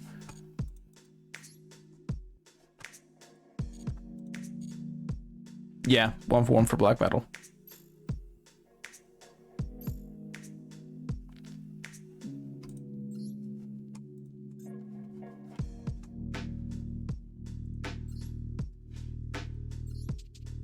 If I get cooked, I blame you. Like, if you tested this deck at like high diamond or high platinum, like this, I did I not? It looks pretty finished to me. Oh shit, we're an extra deck card short. Yeah. I see you.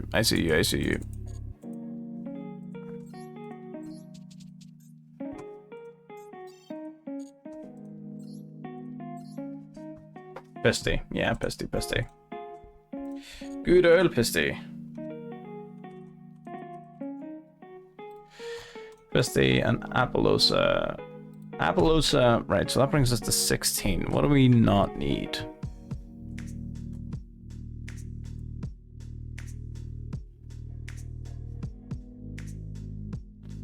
What do we not need? Well, I drop access code, I guess. Do we need 2 strikers? I mean, in terms of toolbox, it's going to be handy, I suppose. Need 3 tidying? Like, need?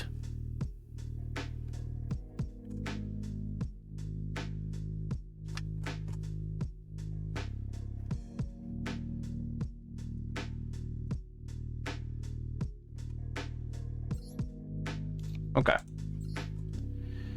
That's us.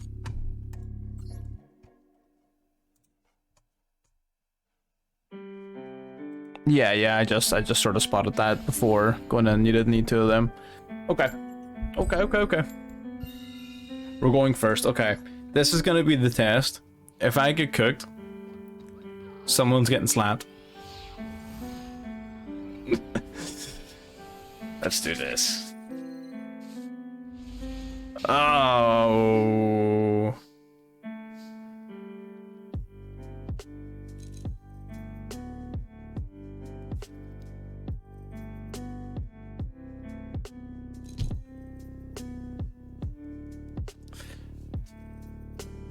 Not to point fingers here. Alright. Yeah, 1-for-1. This is where 1-for-1 shines. Might not be able to do the combo, but we can certainly get some stuff done. We're gonna do this. Then we link summon into Striker Dragon. Well, I could have done Link Haribo actually, but well, no, we want the Striker Dragon because now we search for Red Eyes. Then we summon Red Eyes by banishing the Striker Dragon. It's going to resummon from the graveyard the Noctovision Dragon. These 2 are going to go into Verte Anaconda. And drawing both Destiny Heroes is so painful. Noctovision lets us draw 1. Our lore. Okay. Let's see what Parlor are gonna add to this. Let's go. Alright. So what do we send to the graveyard? I mean, sending Teddying doesn't get us any advantage.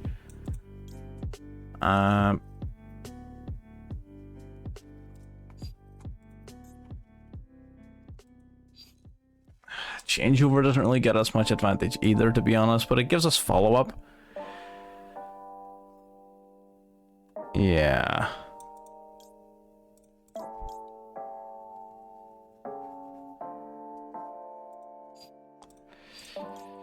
Yeah, we'll send Tidying just for the follow-up, for the culture.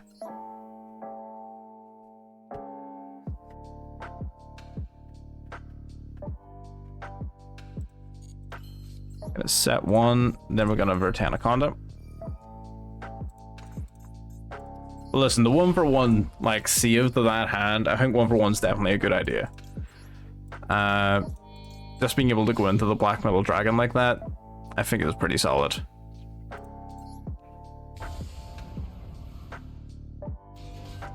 Okay. We've got some stuff going on. We got, you know, a negate, we got a pop. It's not fantastic. Our opponent's playing 476 cards.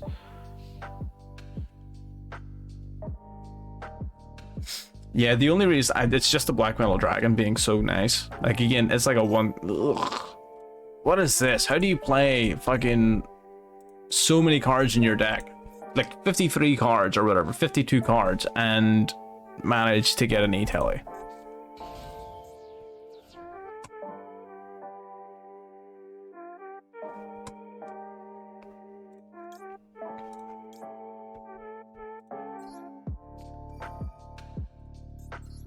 Gonna imperm this before he actually activates it, which might not have been the play, but it also sort of imperms the column and hopefully forgets about that.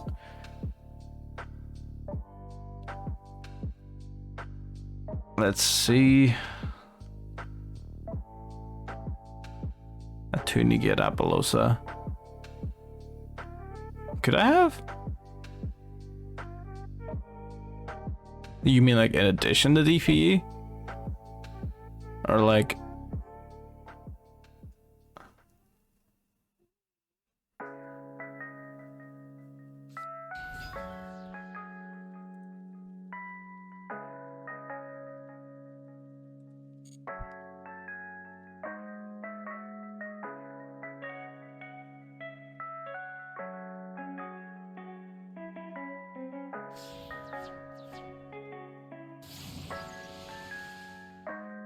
Right. I can't imagine how they might have gotten that, to be honest.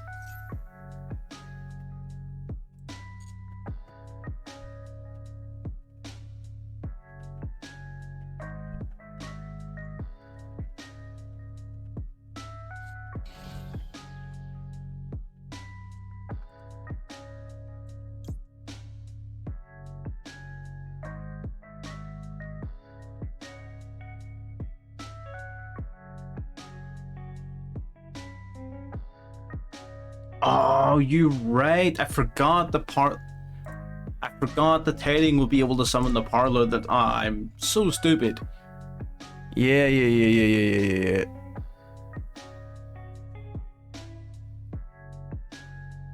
Yo, I wouldn't have been able to link off of Anaconda. It wouldn't have been Seals. I would have had to go into IP Mass.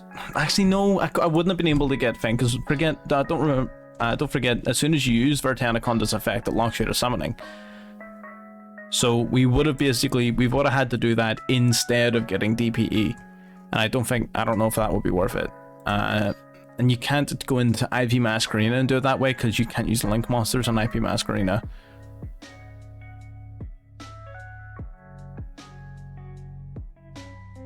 Get Seals link off with Anaconda. Yeah, if you link with the Anaconda, then you're not gonna have DPE basically. So I'm gonna go out on a limb here, and I'm going to use DPE now. I'm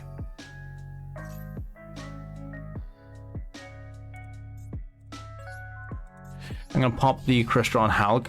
By popping the Halg, it means we're totally denying him the Auroradon summon. Yep, there you go. Straight into end phase.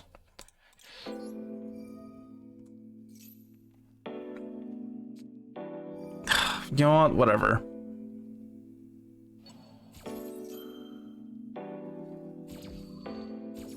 Unfortunate, but what are you gonna do?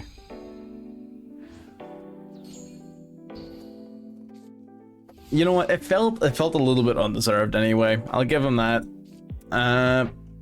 Kitchen Dragon. Okay, we're gonna use Dasher. Summon out the kitchen.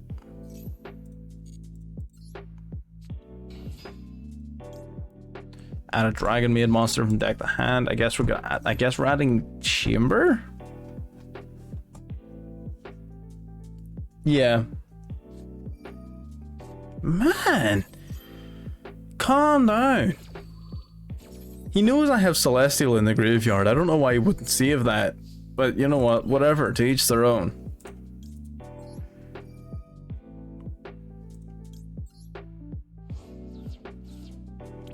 Oh, that's a card. That's a bloody card. Special summon a Dragonmaid monster from your hand or graveyard in defense position. So if we go into Romulus, what's happening? Seals, Tidying Parlor, changeover. Yeah. You're right. So Seals and not Romulus. I was thinking Romulus, but I guess sort of seeing difference.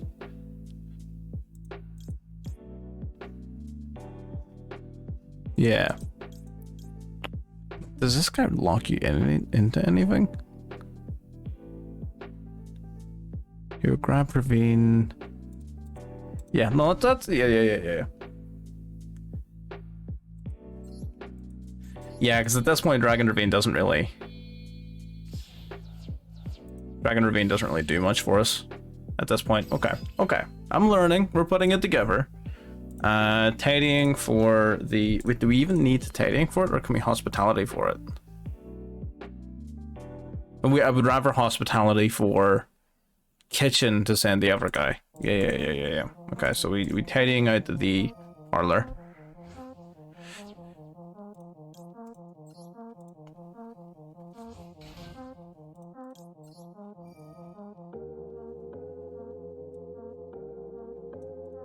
Which will grab us to change over. Yep. Alright, change over, return parlor to hand. And he scoops it up. Sick, okay. Kinda nice.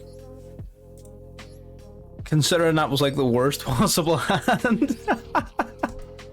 Gonna save that though, actually. You know what, maybe do a wee Dragonmaid video for ye old used of tubes. That was like the worst hand. So you know what? All right. Maybe there's something to this. Let's see. I'm not gonna lie to you. Whenever we picked Dragonmaids back up again, I was expecting to get cooked. But let's see here.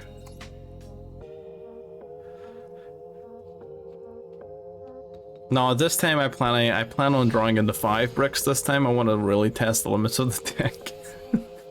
I don't think 2 bricks was enough. Okay, this is a pretty decent hand. Well, this is a really good hand. Okay. Holy crap. I hospitality out the kitchen, don't I? Yeah, we hospitality out the kitchen to send the fire dragon to the graveyard. Or it's Ashbait. I can live with Ashbait too. Honestly. That's 100% my speed as well. That's fine, honestly. It's grand. It means we don't get the chamber, which is like, you know, whatever. But the kitchen being able to add a big dragon to hand is important because we already have the changeover. Like, you know, we've already got the stuff. We've got the sauce, good sir. Wait. Hang on, I think I forgot how that card works. Hang on a second, wait. Something's not adding up here, Chief. So we're gonna go into Striker Dragon? If a Dark Dragon monster special summoned to your field. Oh, it's any Dark Dragon? Okay. That's alright, okay. I get you.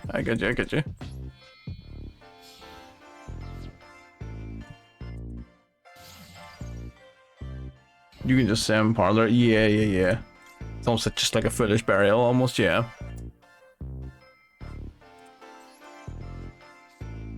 I'll be real, I forgot you had to discard a card afterwards. So do we just seals and DPE? Like, that's like, I mean, we have the resources to do it. Like, that seems pretty freaking straightforward.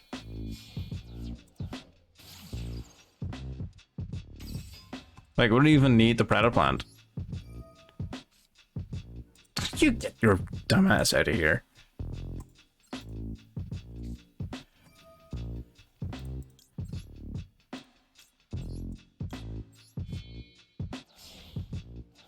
Yeah, by going into like Romulus and stuff, yeah.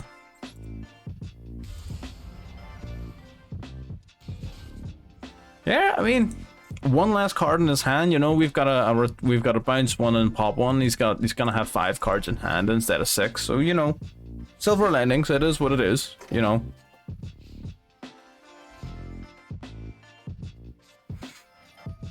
Desires, okay. Draw 2. He got that disarray.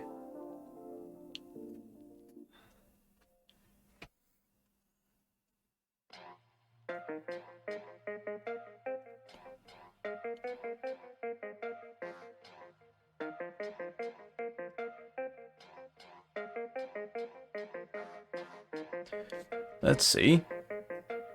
Oh, get out of here. Is that bait? Did he set one and then activate this as bait? To like, get me to pop with DPE? Is he playing is he playing mind games? Or am I overthinking it?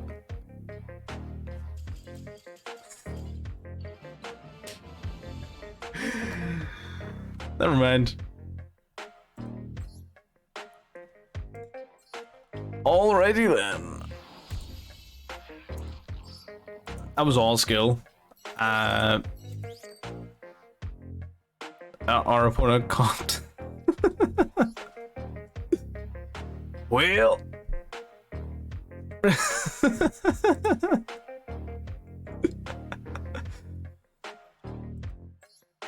Alrighty. Let's keep her lit. Let's keep going.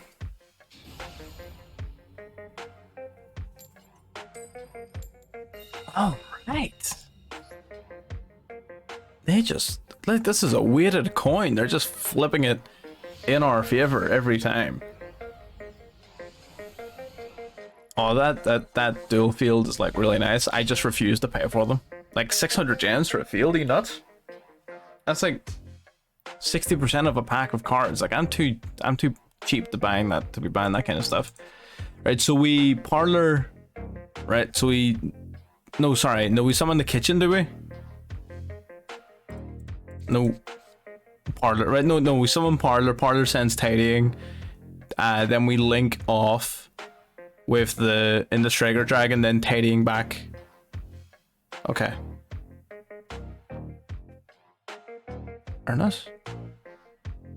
What?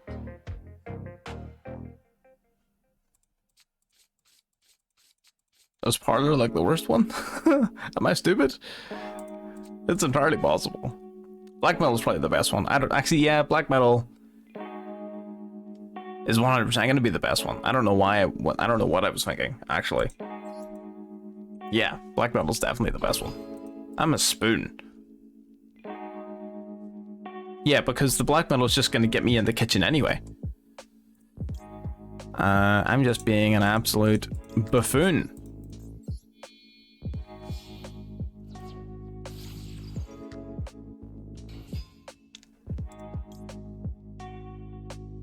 Yeah, go Ernest and then pitch the parlor. Yeah, yep. I get you.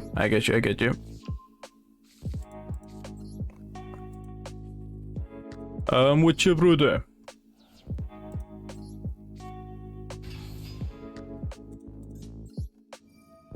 Alright, we're learning. Okay, so we go for the kitchen.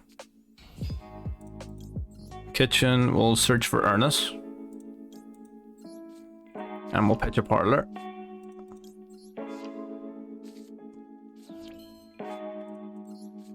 Ernest then will revive parlor.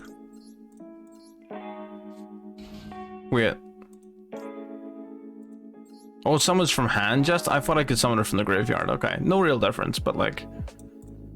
Alright, whatever. I think Seal's DP is more effective. I don't like just one negate. So we do... What? So what if we did that? Did I mess it up? Just Seal's DP. Yeah.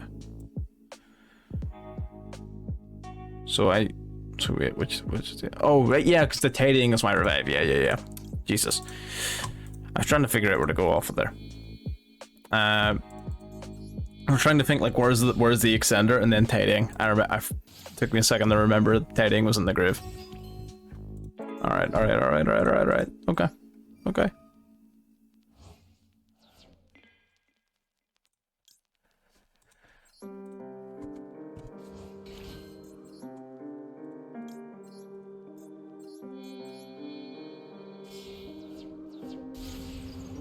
Alright, so that's not bad.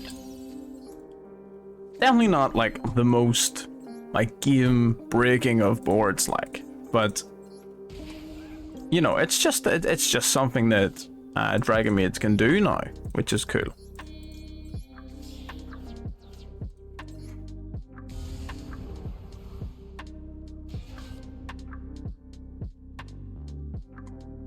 Yeah, we're just...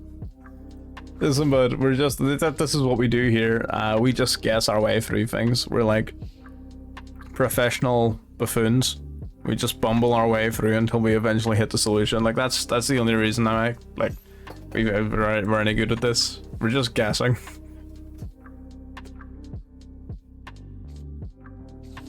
There's only so many times you can get it wrong before it starts making sense. That's the logic, so it is. Like, I was trying to learn, what?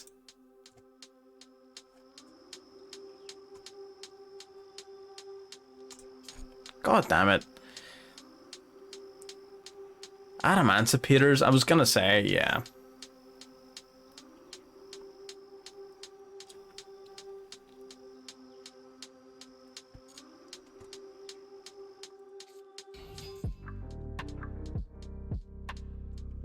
They always have analyzer, every single time.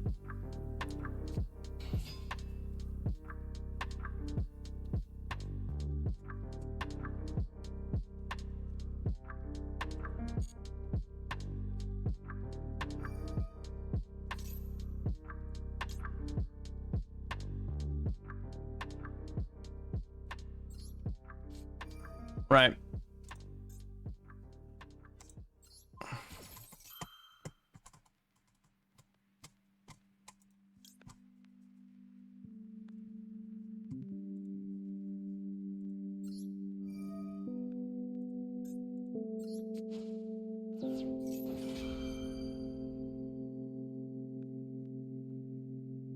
I'm expecting him to Quagmire negate this. Yep. That's fine. That was all part of the plan.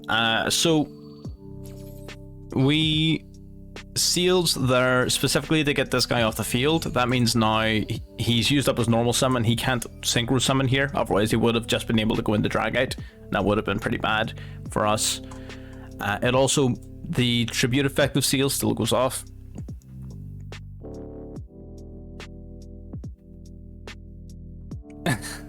I mean, dogs will bark at anything. Like my dog in my house, his name's Buddy, and if I so much as like get out of bed too quickly, he freaks out because of the sound. Like that's just dogs, mate. Don't worry about it. You'll be fine. So we're gonna special summon who? Nurse, I guess, maybe, or maybe Chamber Search Nurse. Nurse Parlor Tidying. Yeah. Nurse.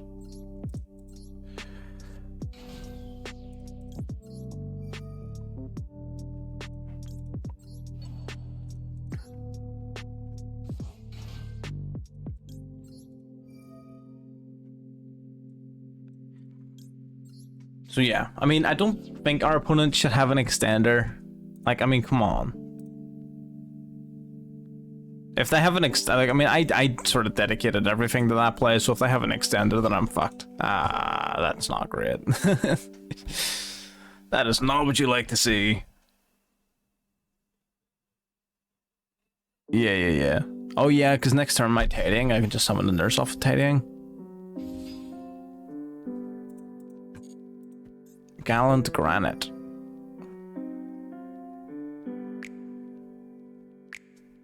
Add a rock monster for deck in hand. That'll be his extender. God damn. And Adamantipeators just do not give up. Like, they just keep going and going.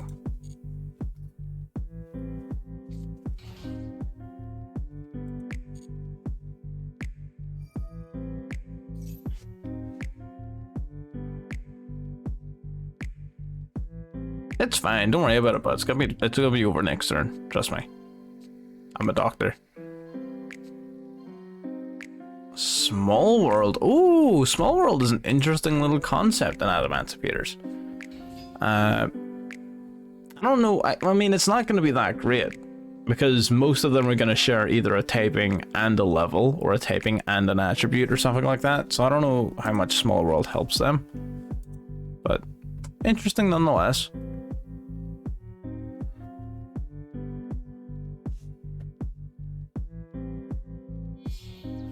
Okay, so there's your Raptite, I believe.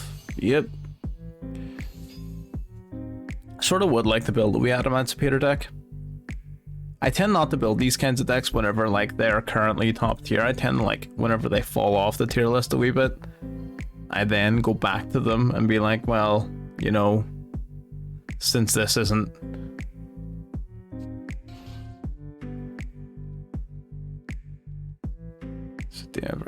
I think we'll be fine, honestly. I think we'll be fine. This guy's about to set up some freaking crazy board, though. The fact that he hasn't hit a block dragon yet is nuts.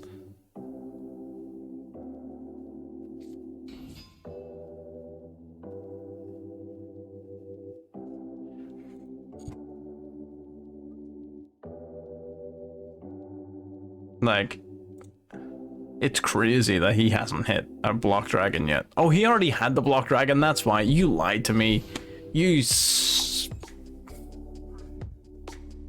I spoke it into existence. I shouldn't have said anything. God damn. There's the Brawn to Flirt. You love to see it.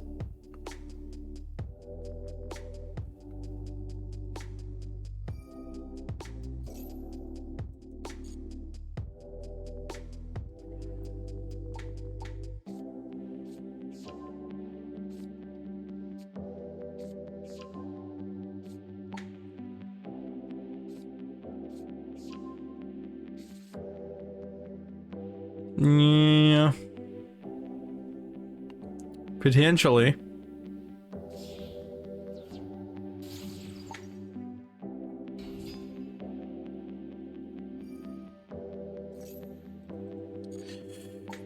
Potentially.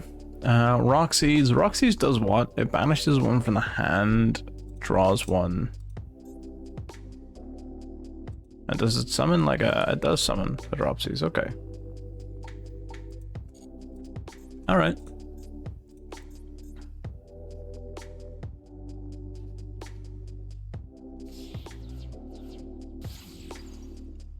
Okay, I was actually wondering if there was going to be like a full little Prank Kids engine in here.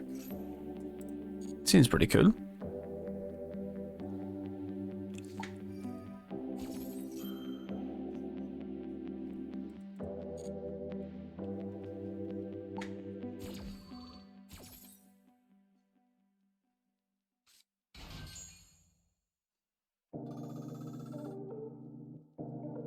So, oh, why would you play the Roxy's and not like a Fansies or the Fire one, Lampsies, and like run for the Battle Butler fusion? Like an actual Adamantipator Prank Kids would be cool. You know what I mean? Yeah, maybe that is. This would search for a level 2, yeah. This would search for any of his level 2s. Yeah. That makes sense. That makes sense.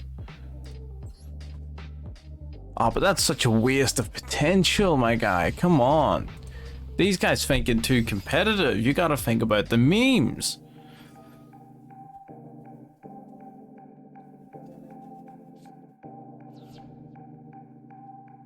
Now that's just rude.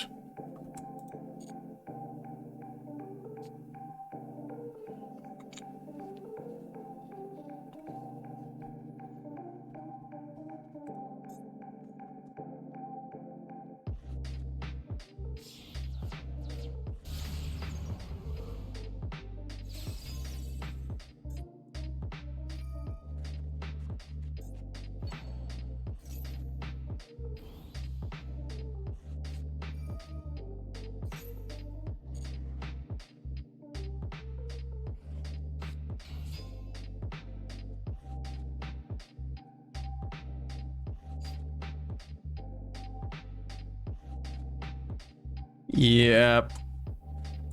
Alright, Chief. That was the final draw. I mean, his deck's cool. You know what I mean? Like, that's cool. I like that. What is this guy running?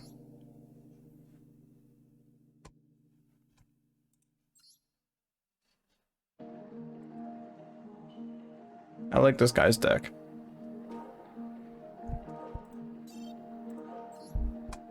We're gonna steal that for later. Yeah, we're gonna yoink that. So we are. We're gonna look at that at some point. Yeah.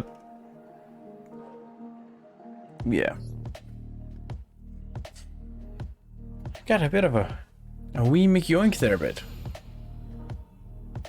I'm gonna get D-ranked here, I guarantee you. What's going on? Going first.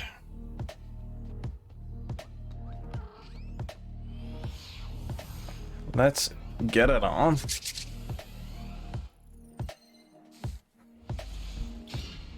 Okay. All right.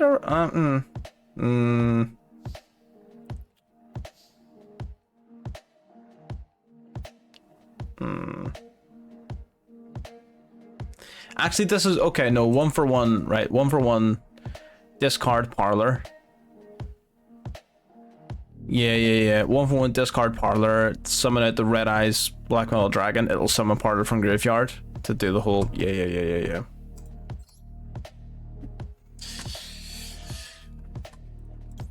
Oh yeah. And then if we happen to get like an extra monster, then we're sweet. Oh, our opponent has something. He has something. Dimension Shifter? You feckin' weeb. What do you mean?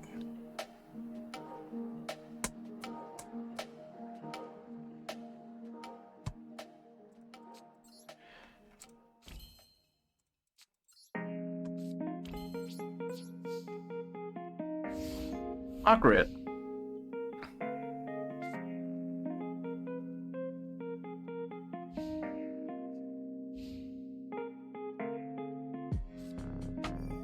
And like that's a guarantee you're playing against Floowandereeze as well. Like it's Floowandereeze that we're playing against.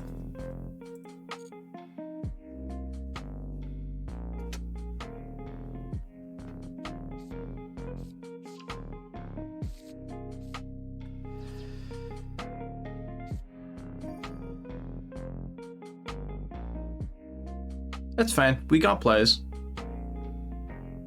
Floowandereeze is far too slow to take advantage of that Dimension Shifter. So you know we've got things we can do. We're still in this game. So we are for sure.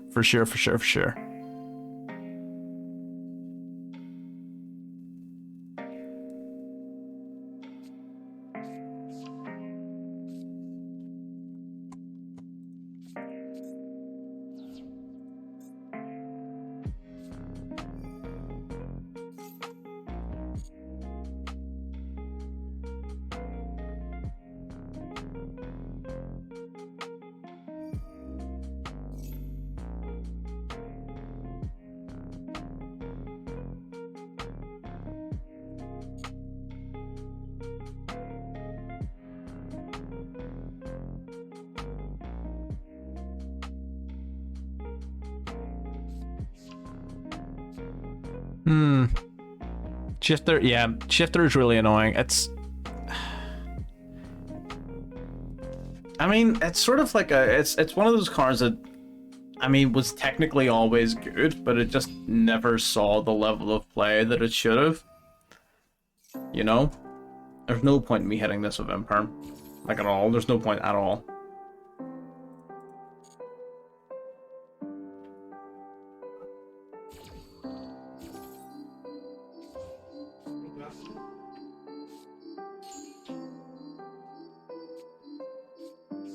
Yeah.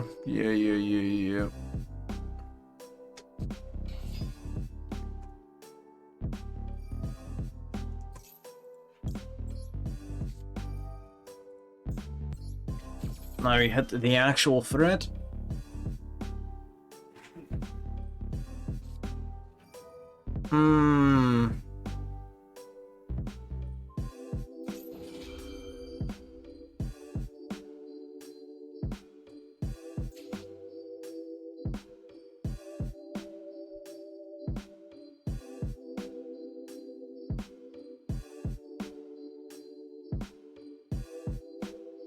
Wait, did he search Rabina off his Rabina?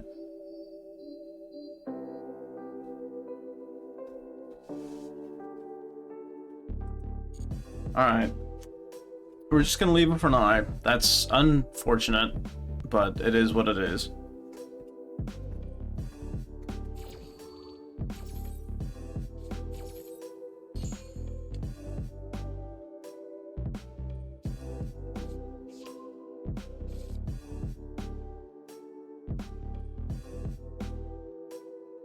Unfortunate, but it is what it is.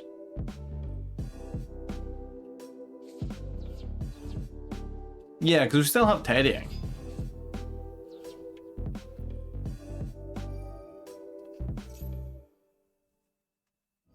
Like, you know what I mean? Like, either way, we've still got the tidying, so it's fine.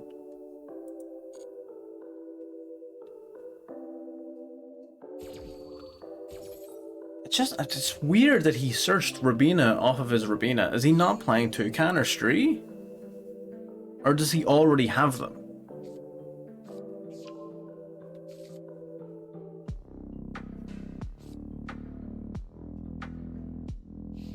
Okay, I guess he's just not playing them then. Either that or he just didn't want it? Like, I don't know. I don't understand. Maybe it was just legitimately just a bad play.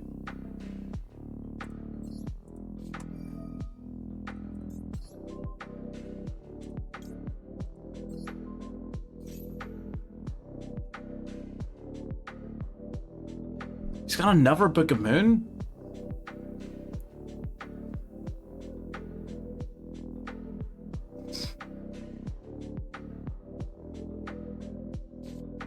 Okay.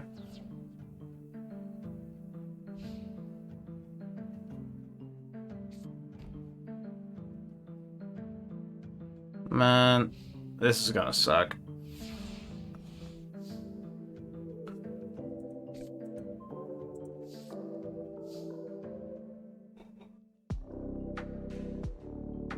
Yeah.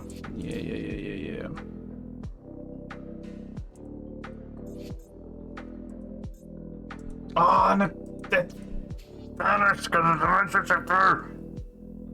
Forgot about that.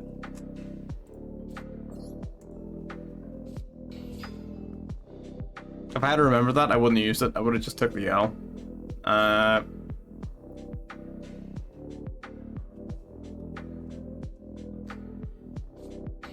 Man, and again, it's just one of those situations where now there's no functional way of winning this. Because Link monsters can't be summoned to defense.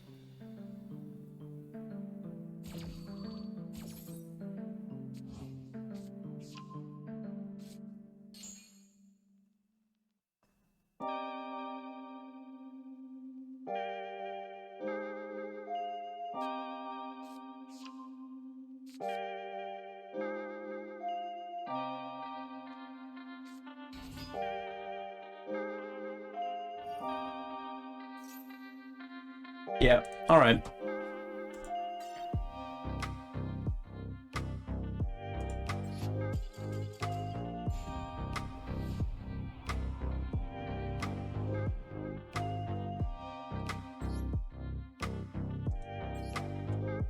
we were not about to sit and play through all of that. The only way in which we could feasibly get anything done is through link-wise. And man, I've got better things to do. I'd rather get on to an actual fun match.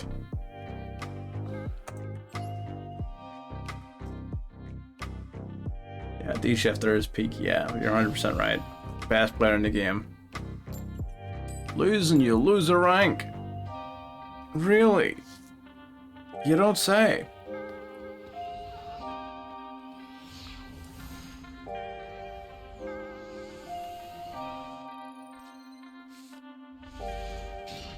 I've gone against Floowandereeze 4 times so far using this deck.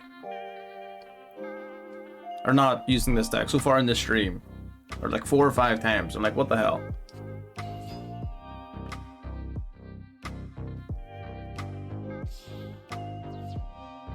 And every time it's not Floowandereeze, it's these clowns.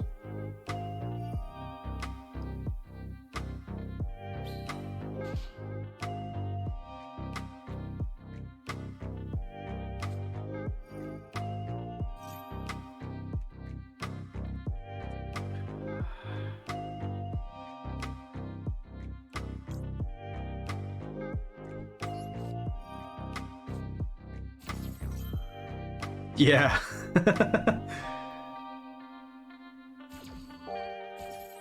The only saving factor. This is just a good card. You know what I mean? Man, I thought I was impatient. This man's just decided, like... This man's just decided, nope. Usually like Emergence isn't even like a great Ash target, but like he had already used his normal summon, so I thought, well, surely he can't do anything else. Which is a dangerous attitude to have. Yeah, I know the 1-for-1 is just, I don't know what to tell you, man, it's just a lucky charm. I'm gonna draw it again as well, we'll see.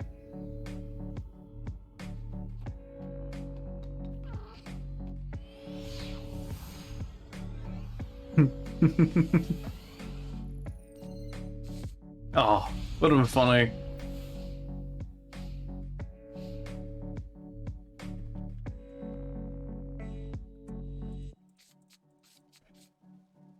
Okay.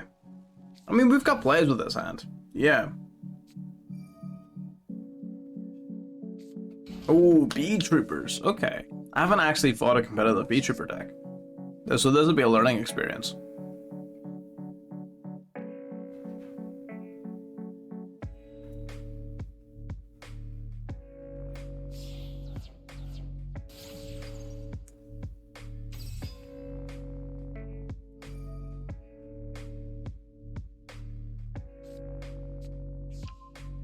Assuming I'm uninterrupted, yes.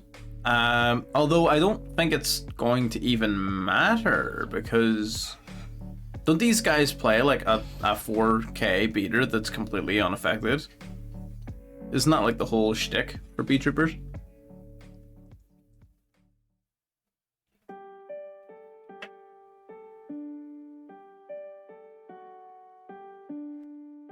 Yeah. I don't know much about them. I know a little bit.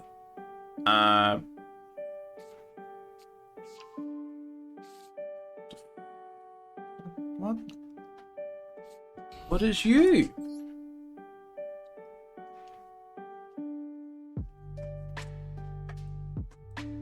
Oh, is that all? Just untargetable and unaffected and 4,000 attack? Is that all? Easy.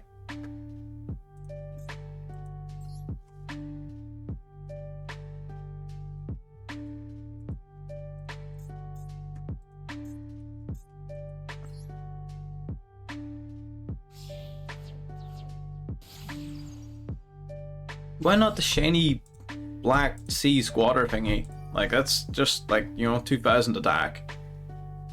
You know? Battle Wasp? Like, what is this? Is he playing Battle Wasps or Bee Troopers? Make up your mind.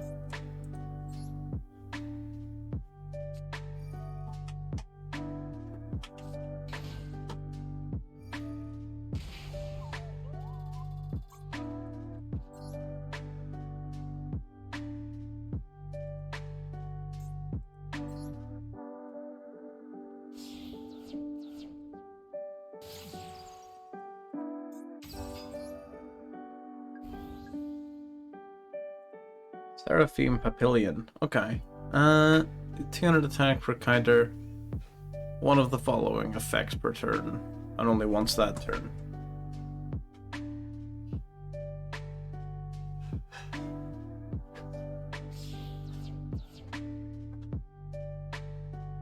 I always thought that this thing's effect was like really stupid, because it can't be used on the turn it's summoned, which is dumb.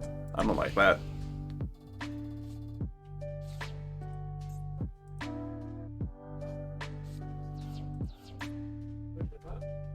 Okay, so they've got the Phoenix Enforcer.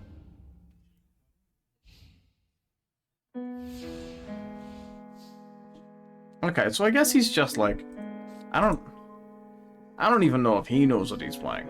I'm gonna be real. I'm gonna imperm this DP off the bat.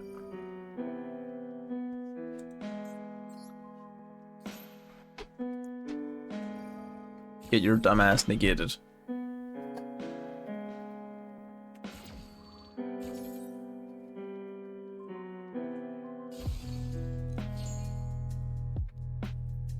Man, I love whenever you play like evenly matched against the DPE and they pop your evenly matched with their DPE to stop it from getting banished, and then they have to banish their entire field.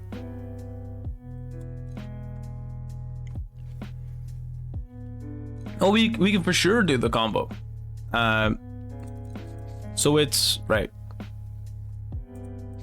Right. So it's Black Metal Dragon's the best normal summon. Right. So we do that first, right?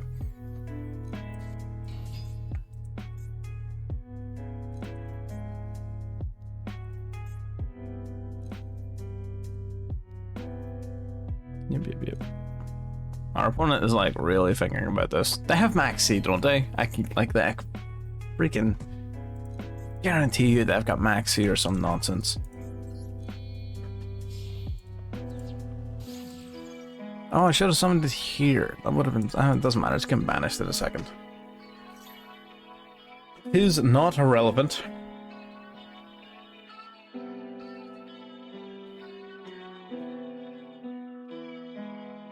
Are you gonna like activate this card or what? Are you just gonna continue to look at it? Alright. Noctu Vision Dragon. Let's go.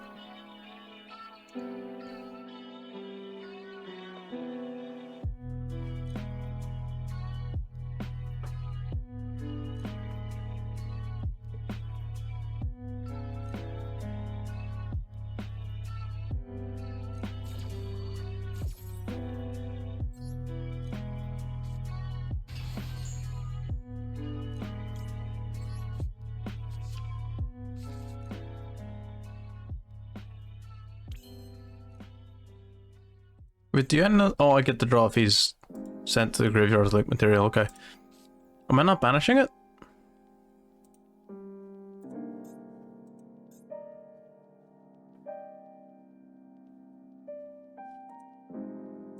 Oh, you're right. I can summon the Pisty right here. You're right. You're right.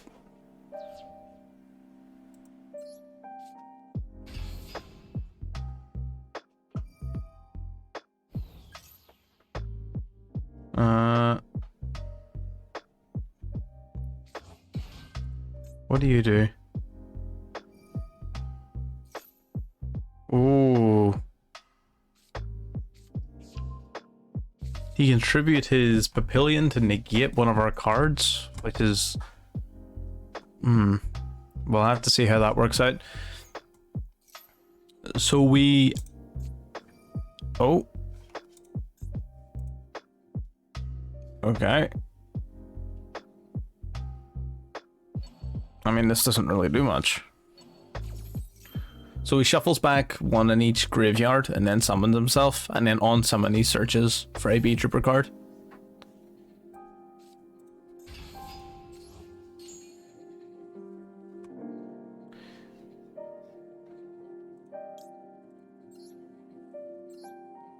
Yep.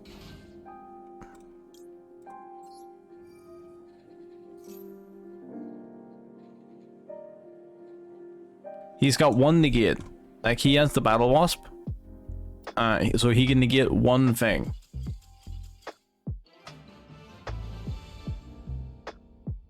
or he's just gonna give up.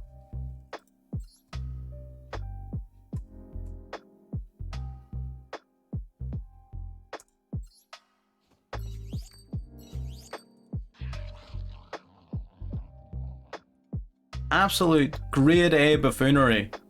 Why is nobody letting me finish like a combo here? Come on. Let's do this. I'll take a free win, like, you know, it's fine. But come on, let me do it. Let me do it once, so I know what I'm doing, so that whenever I go to do this off screen, I know what I'm doing. This is a good hand. Kinda sorta. This is an okay hand. Is this against heroes, or did this man just brick? He bricked. Alright. I'm just gonna top deck an Imperm anyway.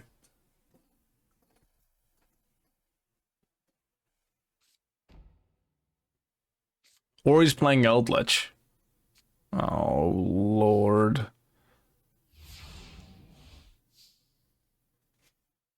Show me Imperm. That's not Imperm, sir. That is most definitely not infinite Imperm. Oh, what? What? Excuse you?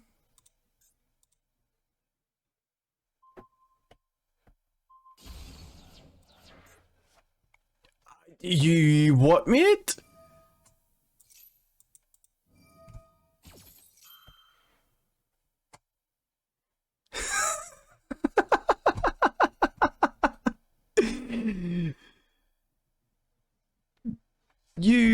What does Lancia do when it's destroyed?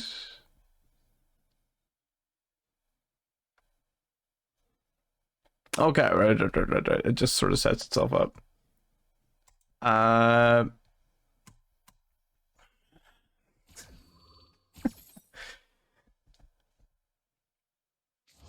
can't special summon from the extra deck.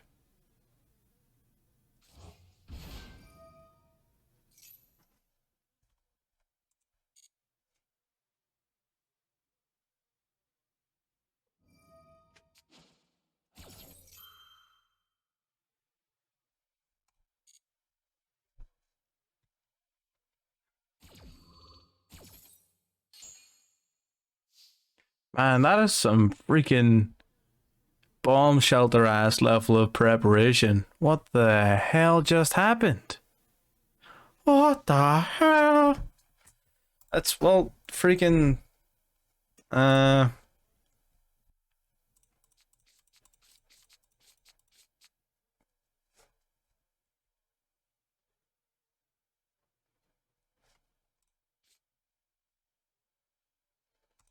yeah, I know, yeah, I know.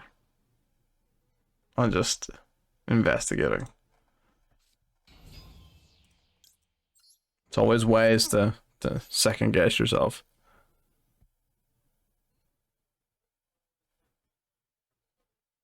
See if your last card is an Imperm. I swear to God. It doesn't actually have any negative impact here, but like, come on. Don't be like that. Well, that's just as bad. Get out of here.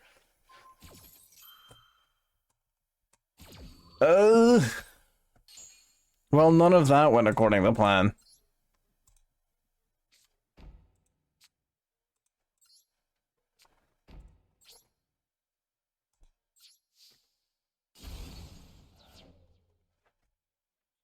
Call by the Grave would have been nice, but, you know, whatever.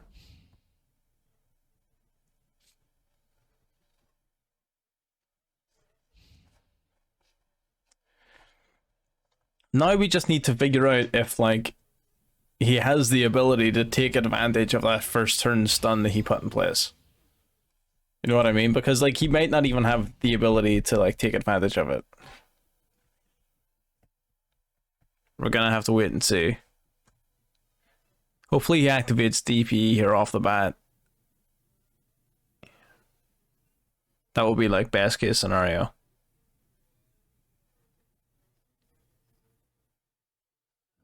He does! I knew he was gonna do it. He seemed like the guy who was gonna do it. You know what I mean?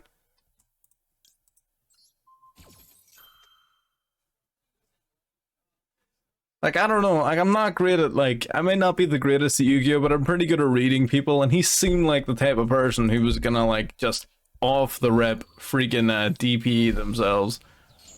Now he has to destroy his own South, and he's gonna take out our crosshead, but, like, who even cares?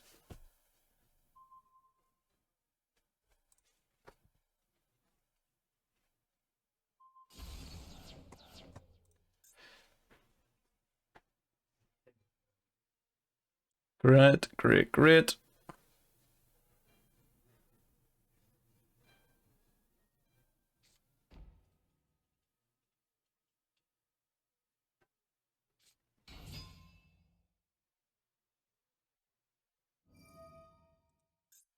Oh, you know you're desperate when you have to do that. When you summon Ash Blossom just to empty your hand for Celestial. Ooh. You know you're desperate when you're doing that.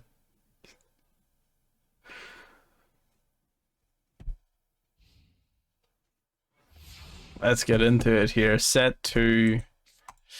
He's still gonna have something, I can guarantee you. He's still, like, these are gonna be useful cards. I'm pretty sure.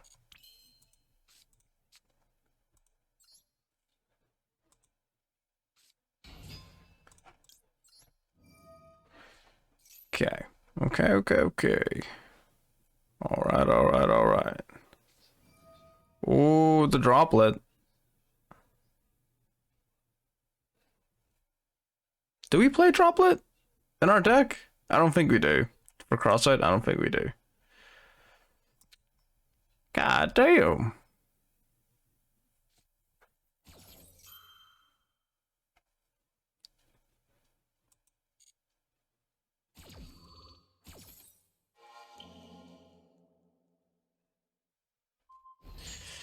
That's whatever. We've already got the hospitality in hand. This guy's gonna scoop though. As soon as we make plays, he's gonna scoop. I can guarantee you.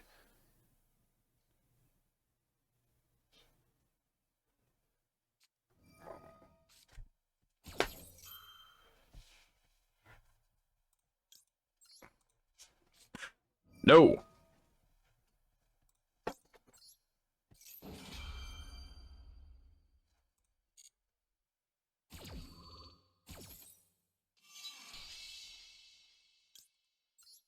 Denied.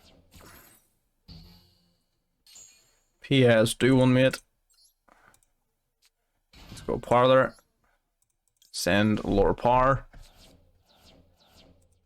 Parlor will send Changeover, since we already have Tidying.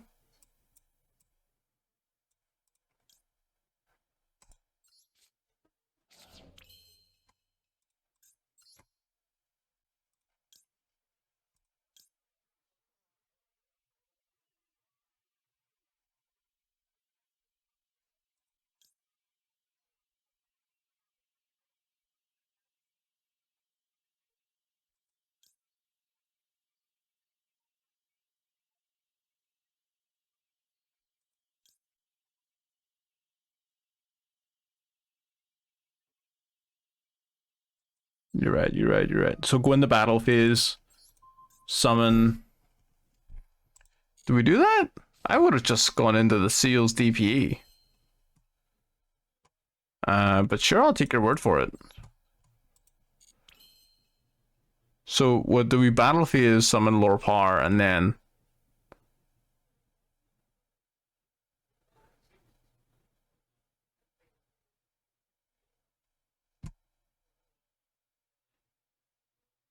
Now, right, summon Lore Power now. Okay.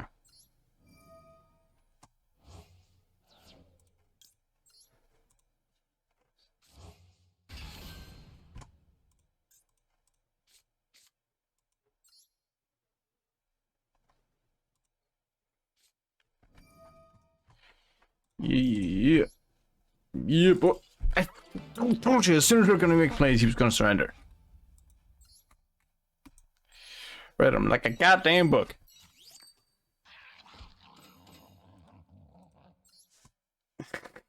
It's fine with that one.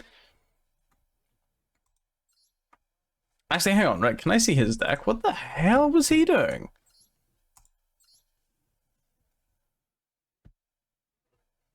Oh, it's just Phantom Knights, except it sucks. So what? He drew in his one of Scythe and his one of Lancia, as well as one of his Fusion Destinies.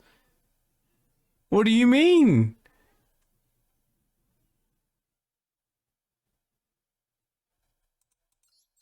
What an absolute lunatic.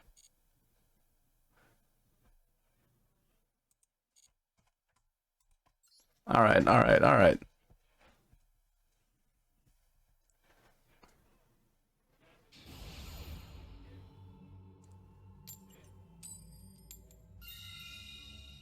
Sweet.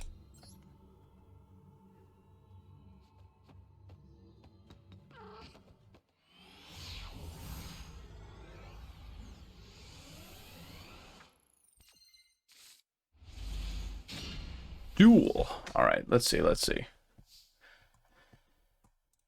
We are in fact going first. We have the hospitality, we have changeover, we have kitchen. We have plays. We've got stuff going on. Yeah. We've got stuff going on here 100%. So we right, kitchen first, right? Yeah. Kitchen and the Ernest and the parlor. Yeah. See, I'm learning. I'm getting it. I'm not getting it. I'm the worst.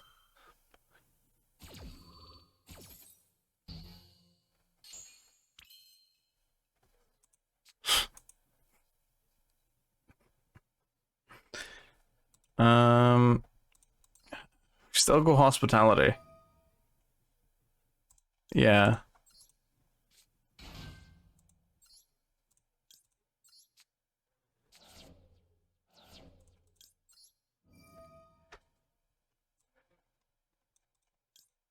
So what does Romulus do again for us? Like, so what is the advantage of Romulus? So Romulus grabs Dragon Ravine, right? Right, so Romulus gets Ravine. Yeah, but like, what does Ravine do for us? Like, it doesn't... Oh, and then we tidying out the chamber, potentially, from the Ravine?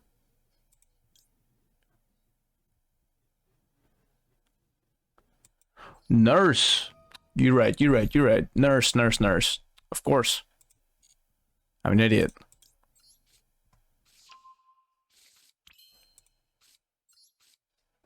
That makes total sense now. 100%, I get it. 100% sense now.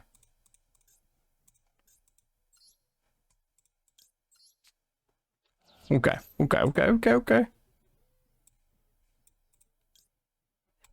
Send nurse to grave. Let's tidying for the nurse. Then nurse activate. Or friggin' doesn't really matter which one of these I get.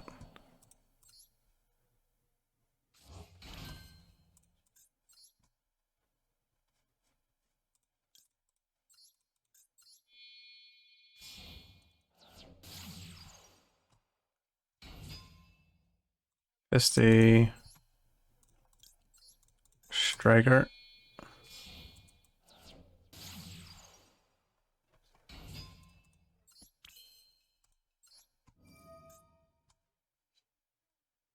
So what do we summon from the graveyard? This one?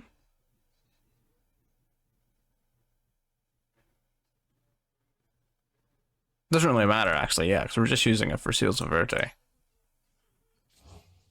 So why do we need to do Pisty and Striker? Oh yeah, for the third monster. I'm an idiot. I'm gonna count that as like a legitimate win. Like, literally the only thing we had left to do was like the final step. So like, I don't even like, that was the combo. Like, we did all of the mechanics. So I'm happy enough with that. Whereas like literally all we were left to do was just like press on like the actual anaconda and stuff. So like that's fine. I'm happy to finally see the use of Romulus. That's the part that's been bugging me this entire time. But like the nurse in particular, I get. Not I don't know why I wasn't thinking nurse before, but thinking nurse now makes total sense. And this deck's kind of nice. I don't know if we're just getting lucky here, but like there's only so many times you can get lucky. You know what I mean? Like this is kind of nice. I like it.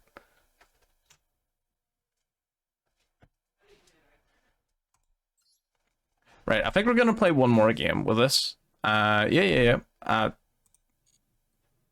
Oh no. All right, okay. After this game, you have 2 cards you don't ever use. Yeah, Linkaribo and Almirage. Linkaribo I have in there because Black Metal Dragon, if I ever need it, it's a backup option for that. But the Striker Dragon also kind of fills that role, so it's like, well, you know what I mean? Pick a lane. So I can probably take that out. Maybe for a third Seals, maybe.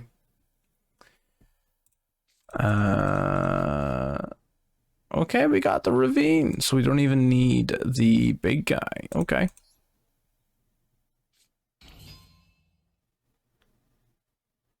No, yeah, you're right. That's why I use Striker Dragon.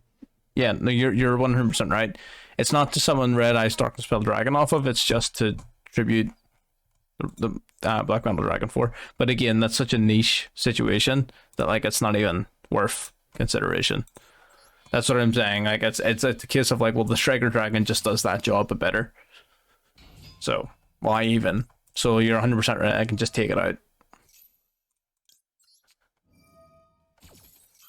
Noctovision. I sort of want to bump this guy up to 3. I really like the Noctovision Dragon.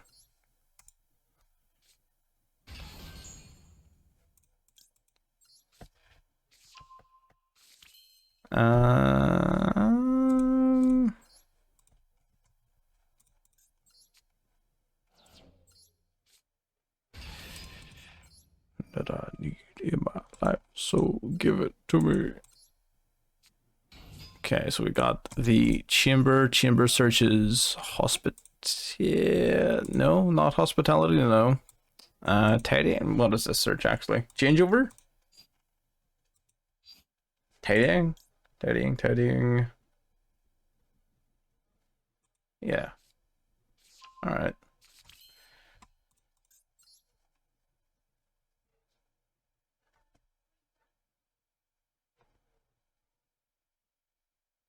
Oh yeah, because I discard off of Ravine. Okay. Again, haven't been using Ravine a lot. Need to get used to the interactions. You know, gotta think outside the box a little bit. You know, I'm learning. Okay. I get you.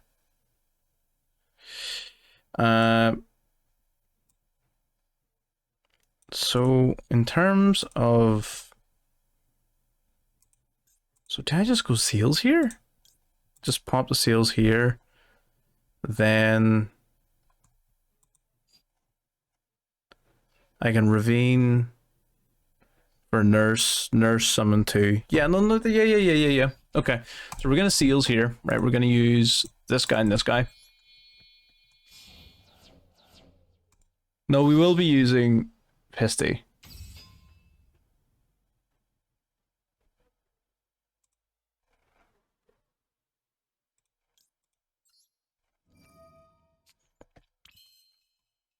Oh.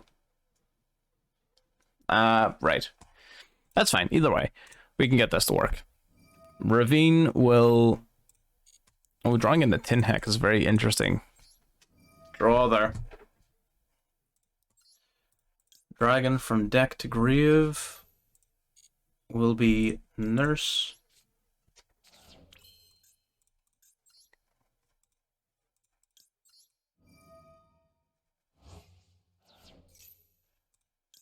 Yeah, we don't even need to use Pisty or anything like that. We've got more than enough game on board.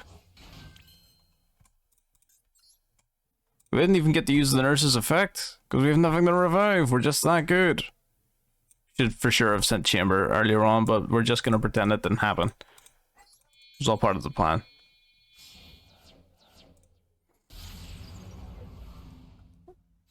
It's to learn the mechanics, alright? Leave me alone. I'm just trying to learn the mechanics.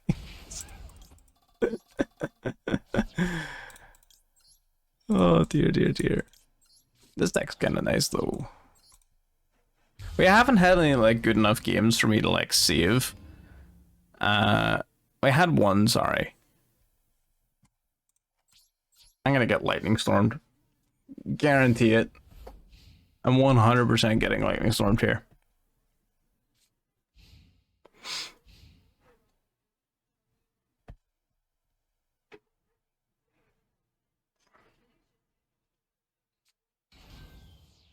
Ooh.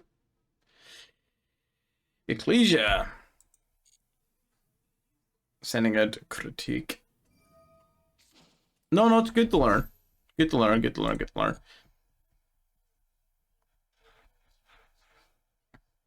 I'm all for criticism.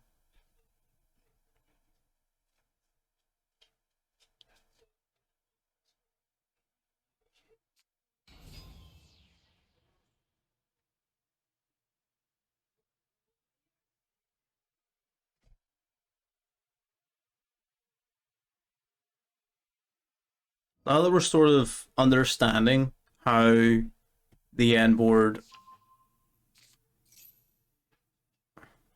Yeah, I suppose you're right. Sort of Mo Yi.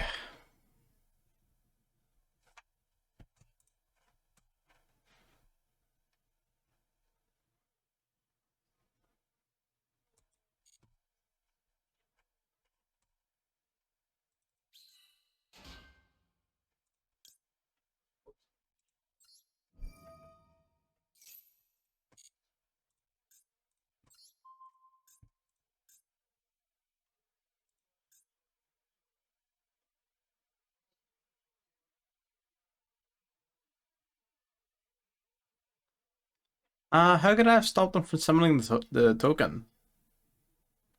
I can stop Taya from summoning a token. I can't stop Mo Yi. Mo Yi will get the token either way. I can't stop Mo Yi. I can stop Taya. No, so Mo Yi is a trigger effect. It's not Taya's an ignition effect. You can catch Taya. You can't catch Mo Yi.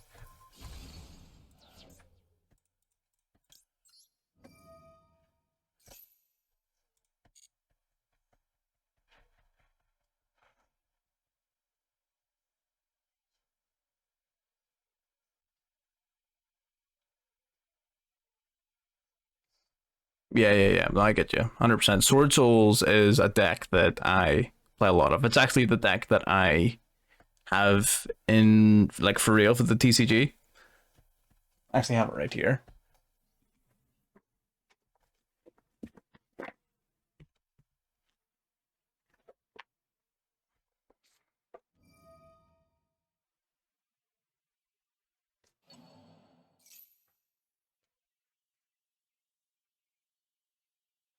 So it's the actual deck I will play for the TCG.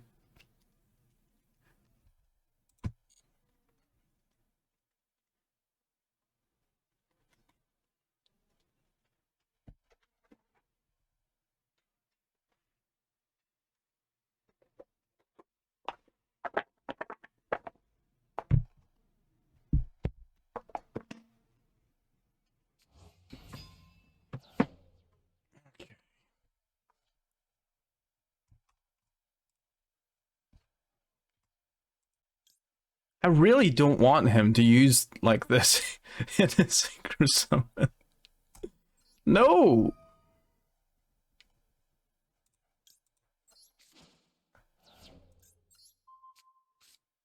He can just normal summon it. Ah, I'm an idiot. I thought it was their turn to... Not the hand. Said token. Yeah, you're right, you're right. I didn't know he would have Summit. Why is he running Summit? That's not even a good card.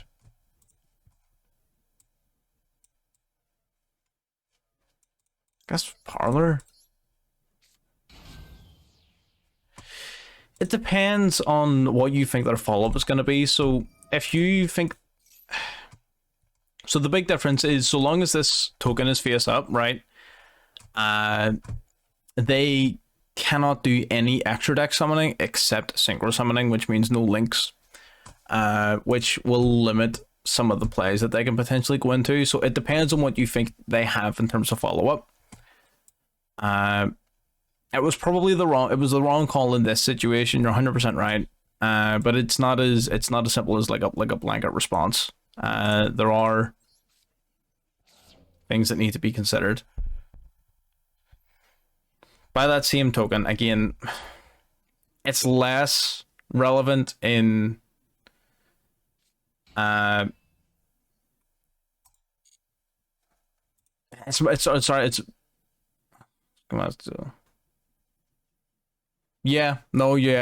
right. In this particular case, it definitely should have been the token. You're 100% right. I just didn't expect them to have Summit. I really didn't expect them to have Summit. Like, without Summit, there was no play there. You know what I mean?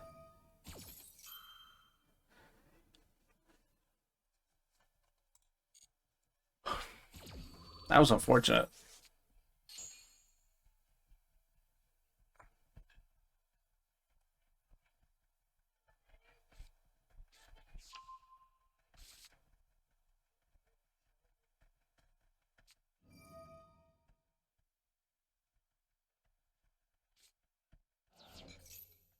Yeah, he can return. Yeah.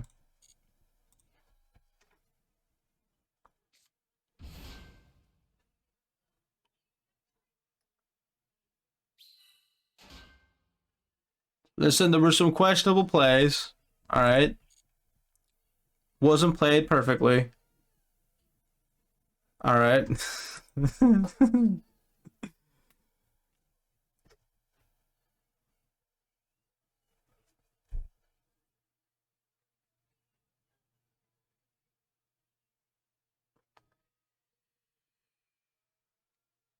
Um,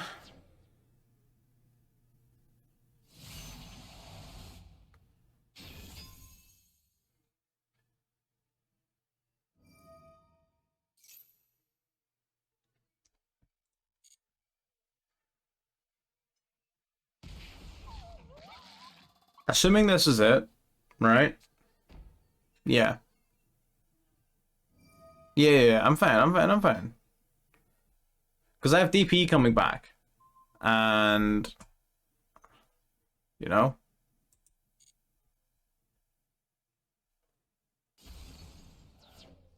If that's blackout, that's a problem.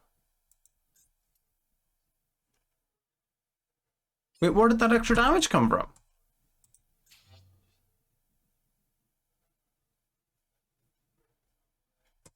Yeah, it's fine.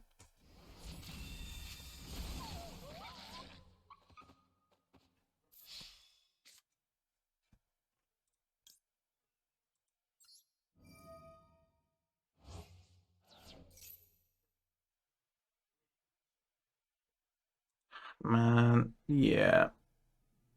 Yep. I'm not gonna lie, I forgot I took 2,000 damage from Predaplat Verti Anaconda.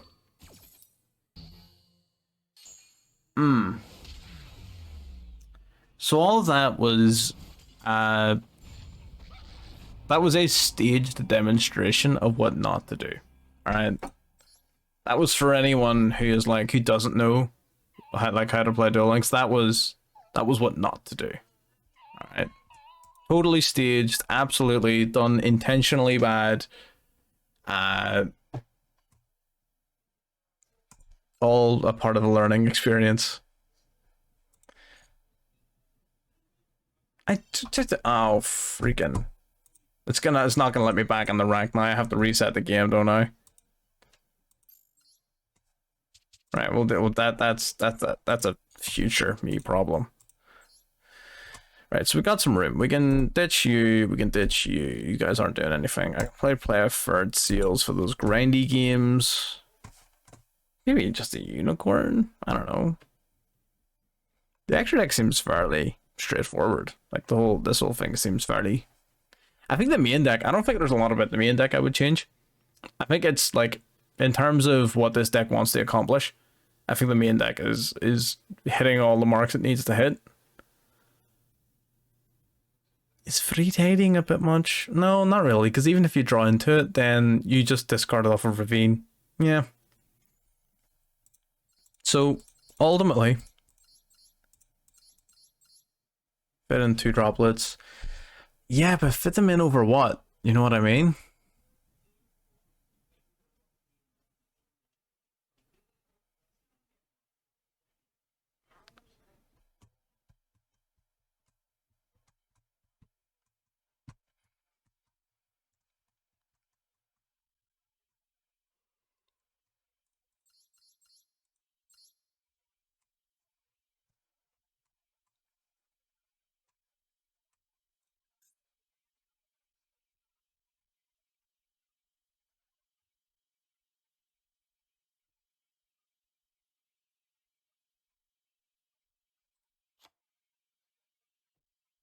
Okay. I'm thinking this. We'll keep it nice and basic.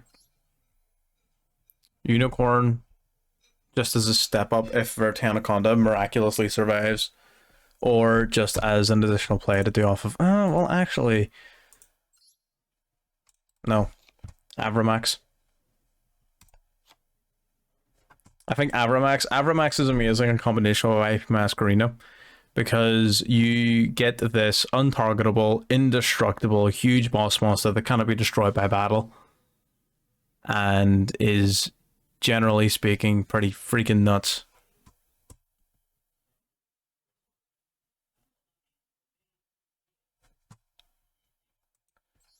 Because, I mean, it's IP plus any of your, like, rank 2s, you know what I mean?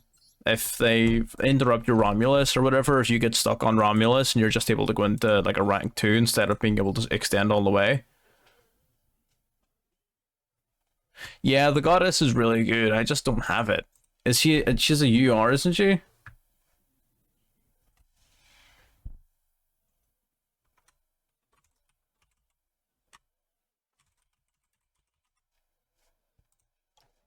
Yeah, she's a UR. Yeah, I mean, if it wasn't a UR, I would 100% craft it and use it, definitely. I just don't have the mats for it at the minute.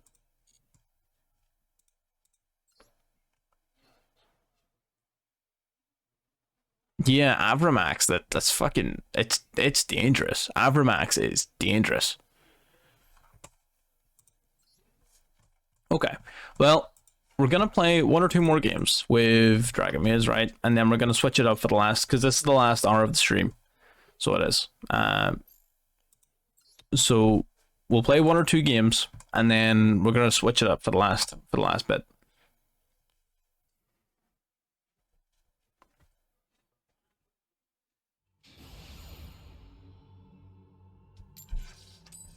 Yeah, baby.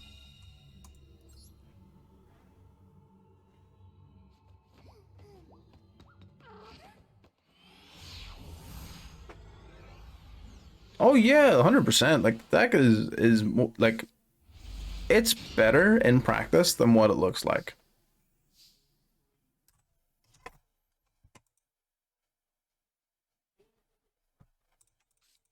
Got a few options here.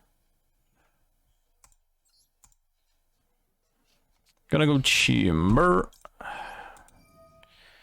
Chamber will grab. Oh, I would have loved to get Ash there, actually. That would have been amazing. Grab Hospitality, I guess.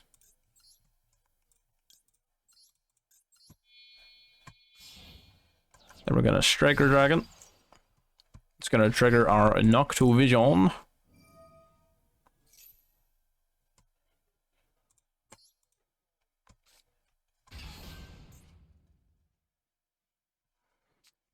Ooh, why would you Griffin Rider? Alright. So, Romulus doesn't do us any favors here. Sure it doesn't? Because we already have the nurse.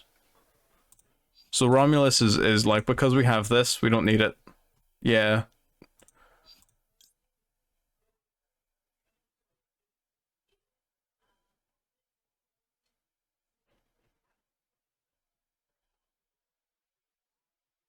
Yeah.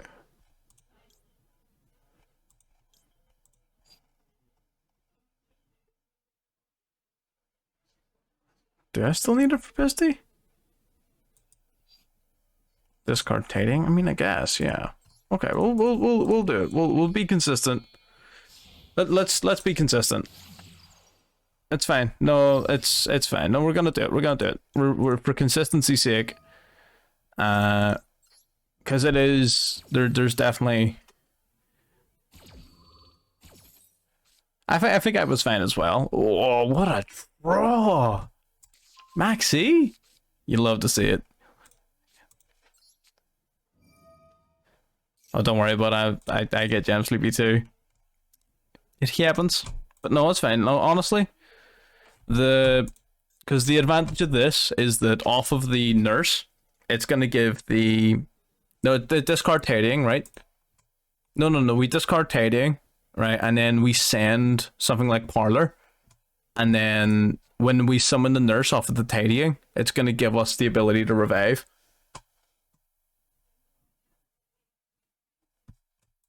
You know what I mean? And then we get the effect.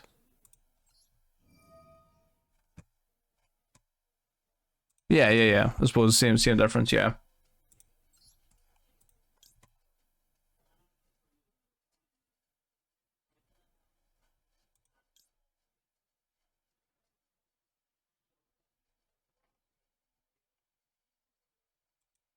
Yeah. All right.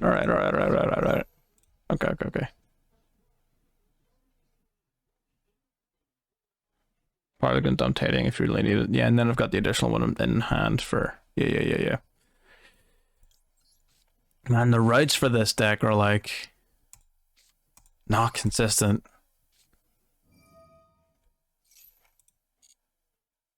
There's so many different routes to get to like where you need to be, which is a good thing. You know, it means that the deck is going to constantly have plays. But it's like, holy crap. Man.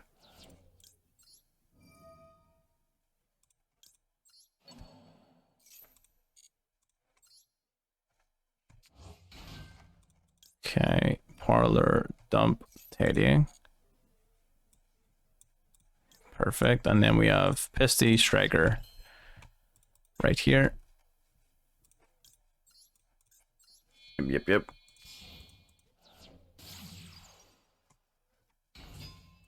Romulos.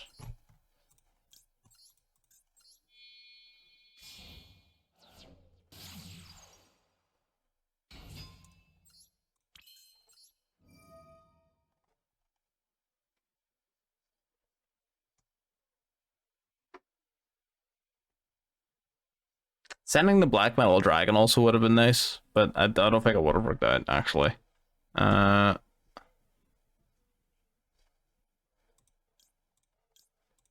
don't think it matters which of these I use.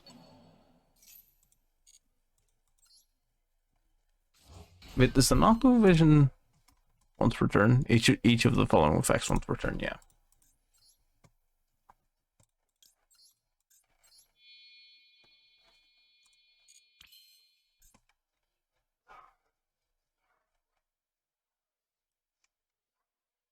Oh, wait, that means no DPE. Crap.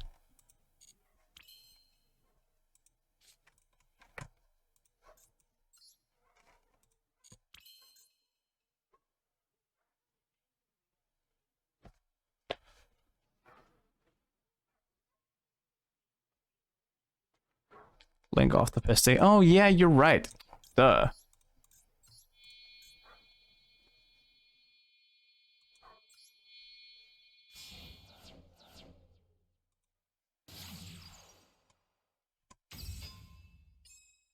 What? What do you mean no? It worked.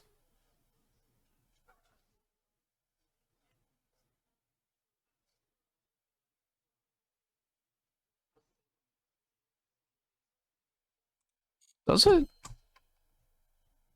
Oh, you're right. I didn't know that. Well, listen. Oh. We could do Avramax if you wanted to be a bit cheeky. Listen. It's fine. Don't even worry about it. Well...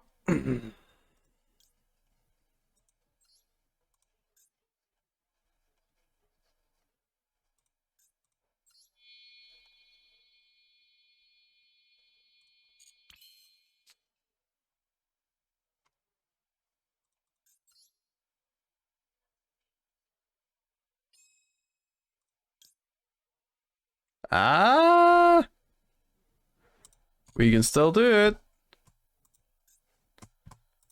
It's fine. Yep. See? All part of the plan.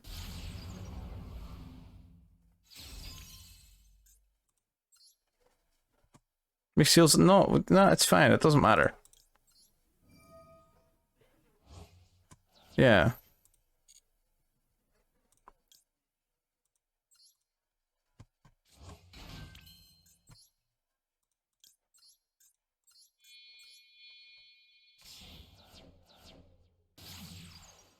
Yeah, see? It's all part of the plan.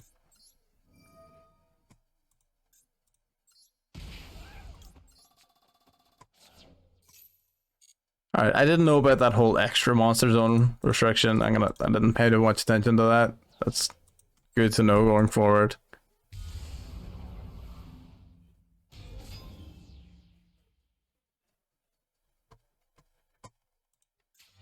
Parlor got veilered?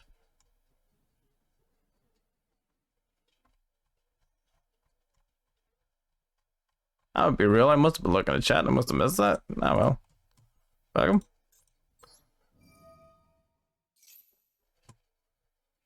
No, yeah, destroy the griffin is the right thing to do, yeah.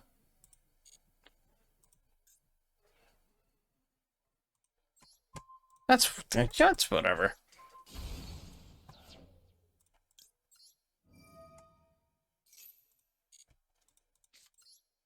We're putting ourselves at an intentional disadvantage to make it fair. You know what I mean? Like, come on. It would just be unfair if we didn't. You know what I mean? We're not the only ones here to have fun. He didn't top deck in the Called by the Grave, did he? He did not. Okay. Or maybe he did and he just doesn't know how to use it. Listen, everyone else is here to have a good time.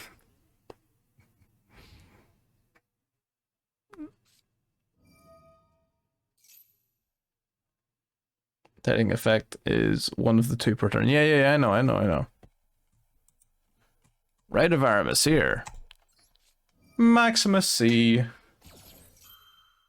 Finish with the Duel's Cup. Yeah, 100%. Duel's Cup, honestly, pretty straightforward. We have videos on the YouTube channel for the decks that we use for, like, you know, the last few rounds and stuff. So no, the Duelist Cup itself is easy enough.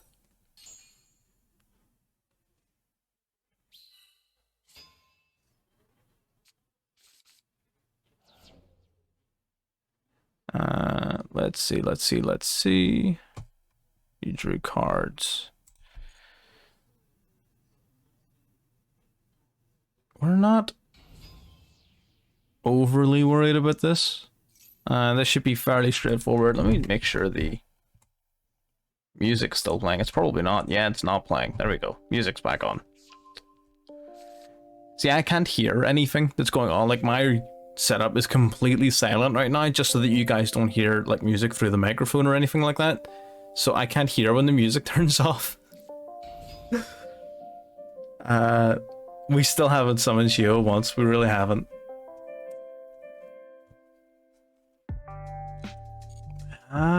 What is this guy planning?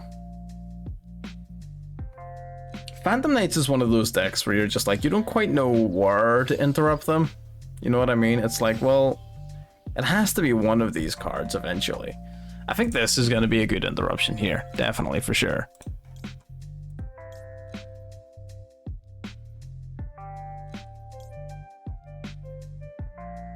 Yeah, for sure, Chirubini is a good one to hit. You gonna Call by the Groove? Oh, okay. Get bounced.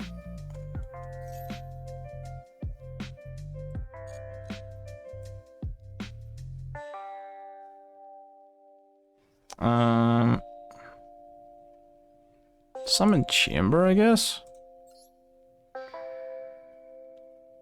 Oh, sorry, I wasn't looking at chat. I didn't see your suggestions. I'm just aware of the timer.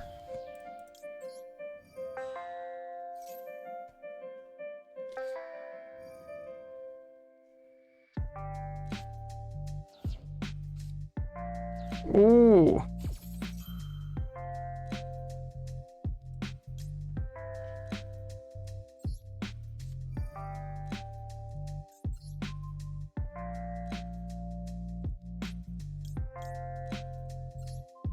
That probably wasn't the play. Yeah, that was my initial thought. I'll tidying just to get. Oh, I could have chained DPE. I'm an idiot. Oh no. Ah, I messed that up. Something fierce. All right, whatever. Toggle is officially off.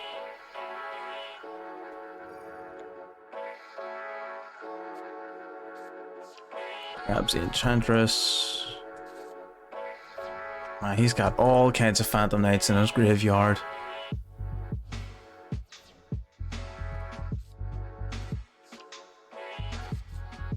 It's probably not in our opponent's best interest just to continue playing the game, given the fact that like Maxi is live and all that good stuff.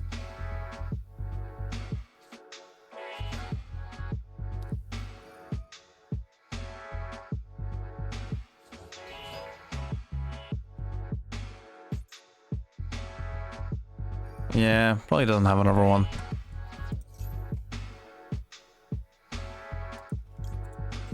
I don't know what I'm negating, I just don't have time to think about it.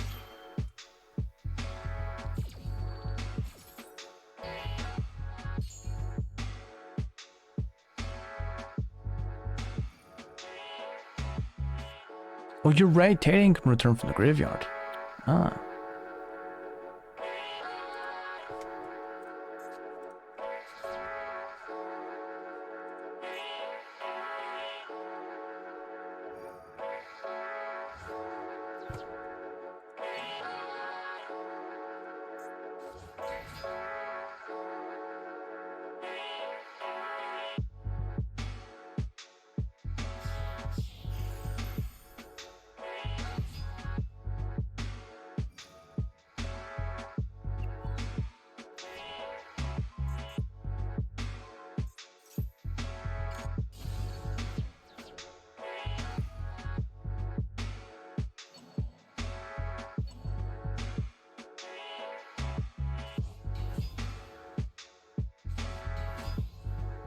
Is he seriously gonna... He's not trying to go for Rongo, is he?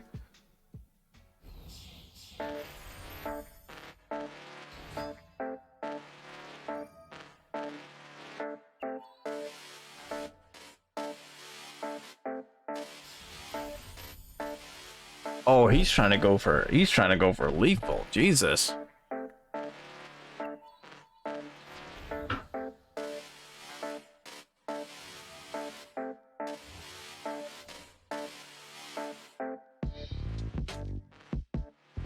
There's no way, surely. Surely there's no way. Yeah, it's not enough by like 250. Like, all he needs to do is summon like any other monster. Oh my god.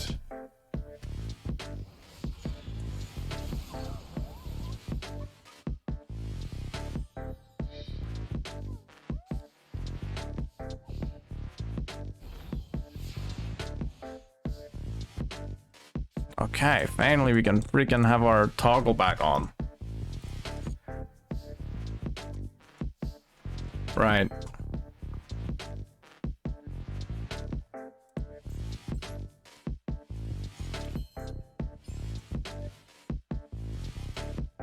We're gonna use DPE right away. No, we're gonna use DPE first. Specifically because I thought it was gonna be something like that. I wanted to clear out the macro to make sure that it wasn't something that was unknown.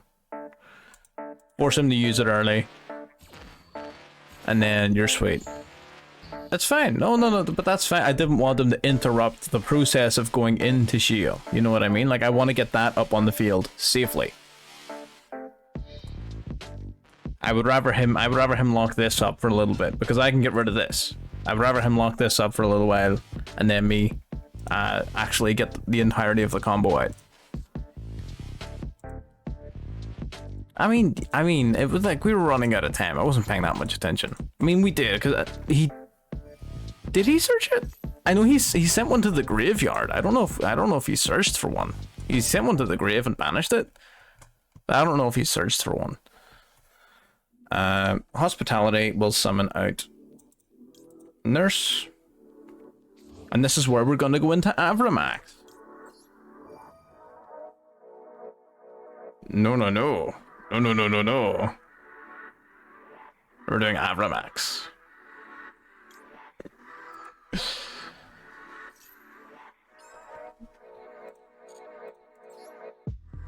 The definition of BM.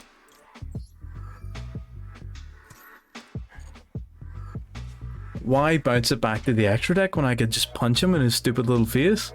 It's great.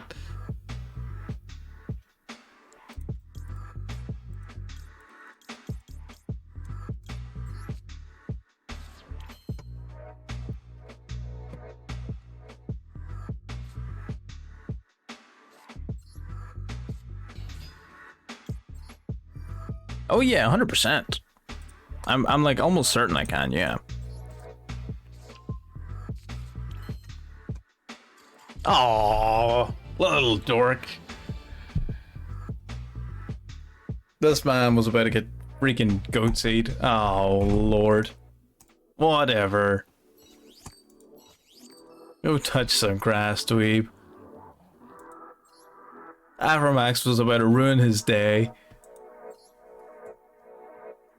Right, we'll have only 45 minutes left of the stream here, so we're gonna change it up at the last wee bit. What should we play? So many options.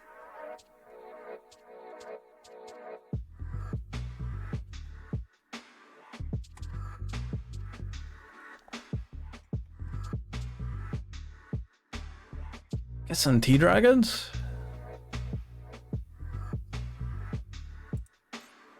I'm gonna have to practice more with it, like on my own. And no, here, thank you. I get the amount of information and knowledge about it. It would have taken me significantly longer to learn it on my own. So, I mean, excellent. It's been a real blast. I'm gonna practice it a lot more on my own, just to like fully learn and map out all of the paths in my head to like how to get to the end. Because that's the thing about the deck, is there is a lot of niche stuff where it's just like very specific interactions that like we're sort of learning as we go. I think it's just gonna be a case of practice it until you've seen all or most of those interactions. It's not gonna be something you can like preemptively do. But I mean, there's nothing wrong with that. Right. We don't have Link Rebo, which is a slight problem. Okay, we're gonna use Thunder Dragon Dark's effect. Discard to add another one to hand. No Ash. Alrighty.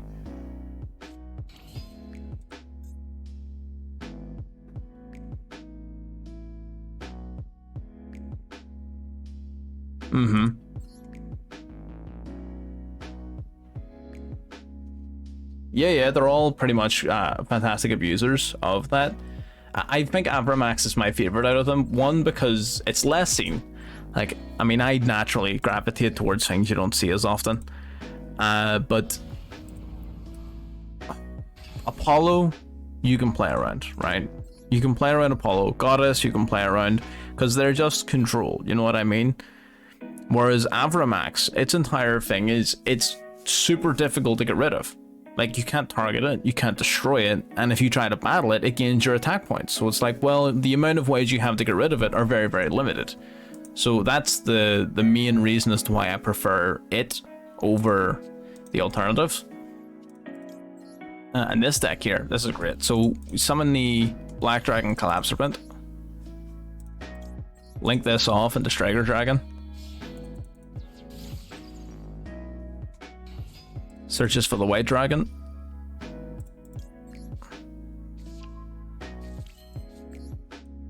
Then banish the black dragon to summon the white dragon. And go in the Union Carrier. Using Union Carrier, you equip onto your Colossus, Dragon Buster Destruction Sword, and bang. Extra deck lock. And can search their deck. Sweet.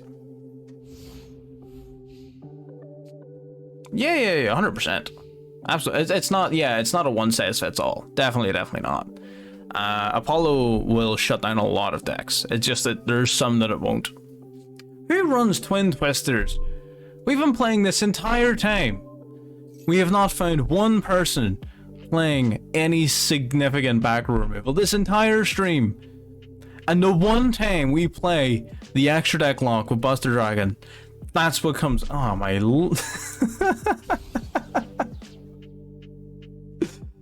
The first time. That's disgusting. Oh well, what are you gonna do? Because we had the choice between Union Carrier or DPE. You know what I mean? And like, locking someone out of their extra deck is so much more powerful than just telling them that like, I'm gonna destroy one of your cards. Except if they have Twin Twisters. Not even Lightning Storm. And absolutely triggered.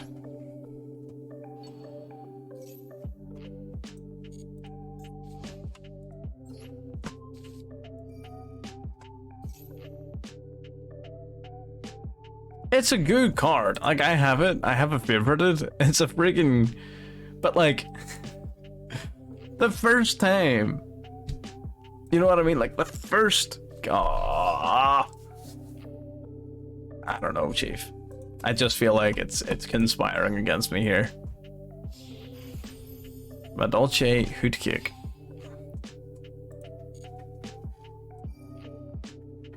Cosmic's good. It's especially good against Eldritch and stuff.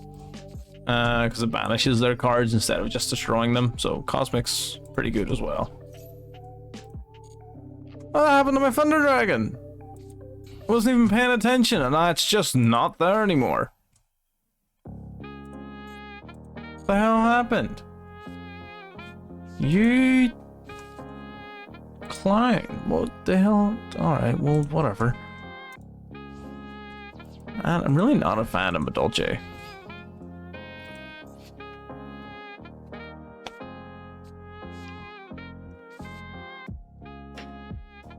Am I really about to get slapped by some Madolche nonsense?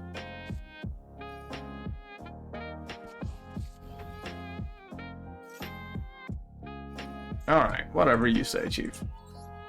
Whatever. Fake news. Doesn't count. What the hell was that?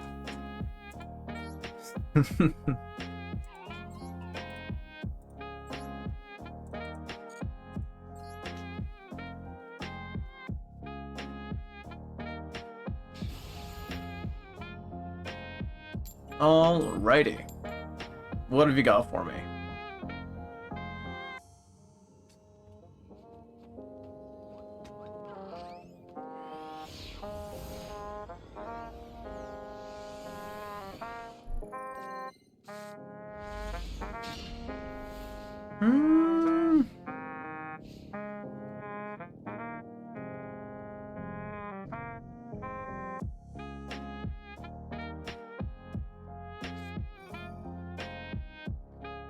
Alright. I'm gonna have to... Whether this hand is good or not depends very heavily on the card I pull off the top of the deck.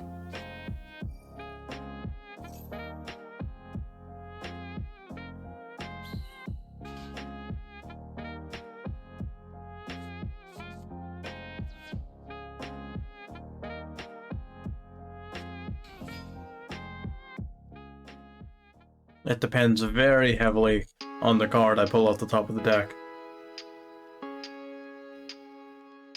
Normal summon the effect fielder, so yeah, I figured he was gonna link summon. Good old Hulk.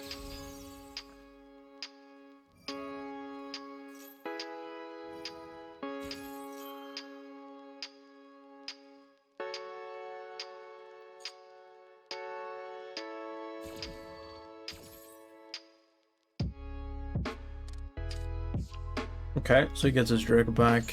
Crystron Hulk's gonna summon Jet Synchron, I would imagine. Yep. Yes, sir.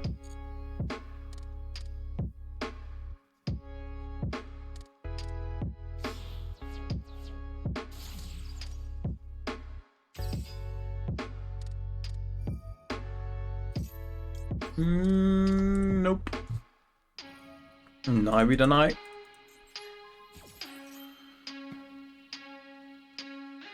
Nice. Okay. So the Auroradon is dead.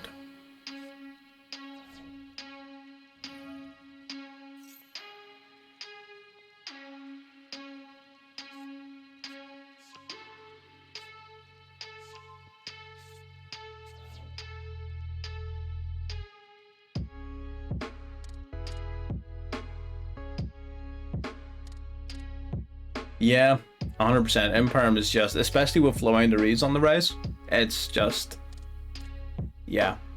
And its versatility going first and second as well. Like, there's just a lot of things about Imperm that just make it, like, the best. Yeah, look at this. Our opponent, that's just GG's for them. And now, is it GG's for us? Let's see. Not terrible. Let's go for the allure. Oh, yes, sir. That's what you love to see. Allure in the dark. Dark then, on banishment, will search for Hawk.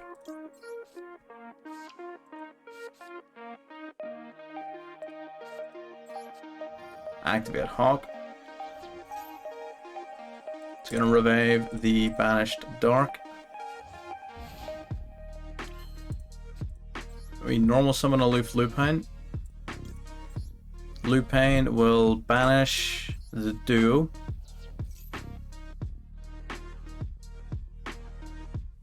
To banish the Roar, unless our opponent negates it, which I really hope they do.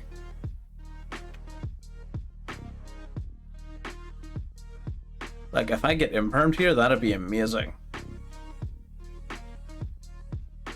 Oh, unfortunate. Okay. So we're gonna banish then the Roar. Roar on banishment will summon a Thunder monster out. We'll summon the Matrix.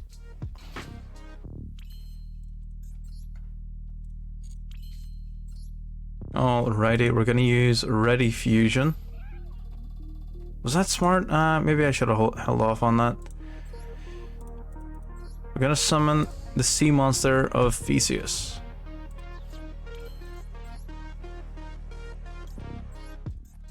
Reason for doing that, we want to knock out some of this back row.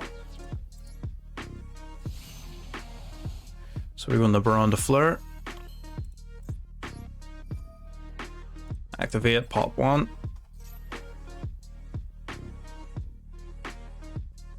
And he quits. Simple as that.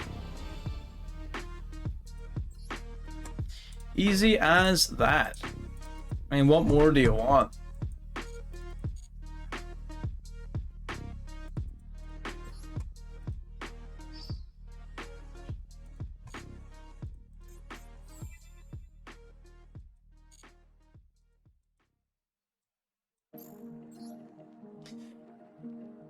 The Ready Fusion, yeah. Honestly, they're not necessary for the deck, but they function as... They're very highly functional. So I would play 3 in total. I play 2 Ready Fusion, 1 Instant Fusion, obviously because, you know, it's banned. Yeah, I would play at least one of each, because each of them are once per turn. They are really good. One of the sort of niche interactions there, as you saw, was being able to summon out Baron de Fleur. So you summon a level 5 tuner, a sea monster Theseus. level 5 plus your level 5 Thunder Dragon Dark gives you Baron de Fleur. Yeah, and then it's an additional starter by banishing Kaminari attack as well as one of your Thunder Dragons to summon a Titan. So it does help, I will be honest. I would recommend running them. I would say 2 or 3 copies in total of fusion cards, so maybe like 1 of each or 3 in total. Like I'm playing, I don't know. I wouldn't recommend like going full tilt on them, but I would definitely recommend playing at least a couple. At least like 1 of each.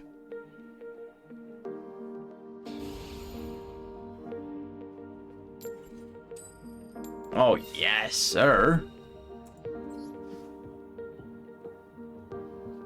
Yeah. Plus, they're not really cards you'll be using a lot. So they're not, I'll be real. You might use them in Endymion. That's it. Well, actually, that's not true. Well, I mean, that's the thing. I've worked it into a number of decks as like gimmicks. Here, again, this is a case of Instant Fusion is going to be the starter. Pay 1,000, summon Kaminari, attack.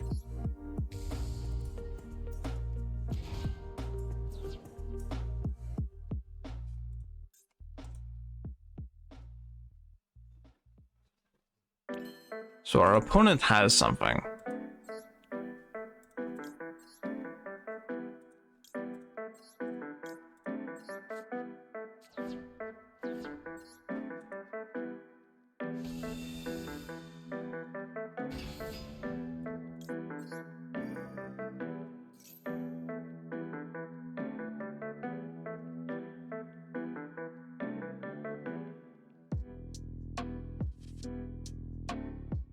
Okay.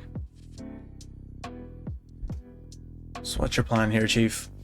Ashed my roar. That is very... Well, I mean, it would be detrimental if I didn't already have the Hawk. So, I mean, you do you then, Chief. I don't really care. Let's get hawking.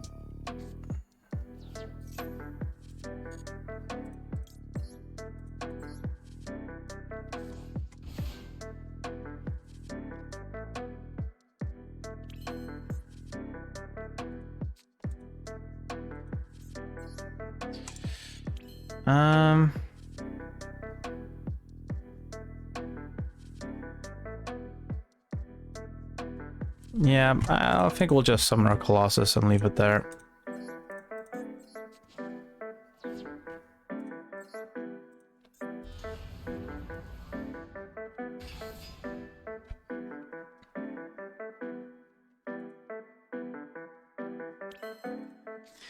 I am going to use the Thunder Dragon in hand. I know it's passing up a lot of like turn 3 breaking power, but I would much rather just have the additional 2 Thunder Dragons in the graveyard, just as destruction protection.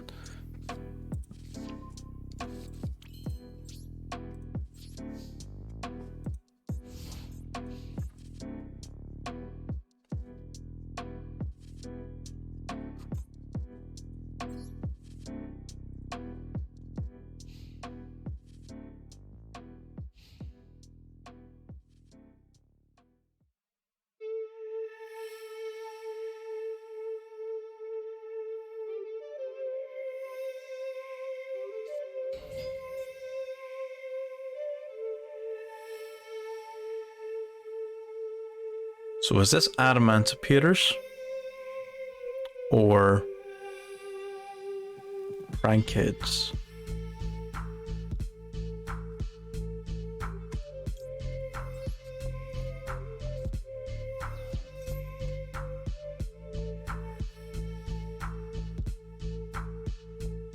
Oh, thank God he doesn't know how Thunder Dragon Titan works. Oh my lord.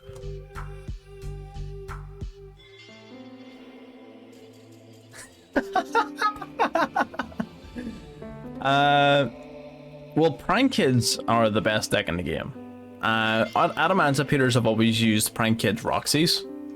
I don't think there's actually like any decks that are like playing full-blown Prank Kid Adamantipeaters, but Roxy's has always been in Adamantipeaters. that's actually why it got limited to 2. So if you were to look at the statistics for Adamantipator's and Prank Kids before that ban list, Prank Kids were only playing Roxy's at 2, whereas Adamantipator's were playing it at 3. So it was limited to 2 specifically to stop Adamantipator's from using it. Which is interesting. You know, the more you know. Yeah, you don't really see Adamantipator's around that much anymore. The meta has really power crept them. Yeah, back whenever Master Duel first like sort of launched, they were all over the place. But like they were nerfed a little bit, not like massively. They were nerfed a little bit, but like they've just been power crept out of the game. Really, their like end boards are disgusting. Like they're so strong, but their starters, like you're talking about like I normal summon and activate type starters. You know what I mean? So they're not really the most consistent of decks. Like 70% of the time, if you go up against Adamantipator's and they normal summon Doki Doki and you interrupt it, then like that, then they just have to pass turn.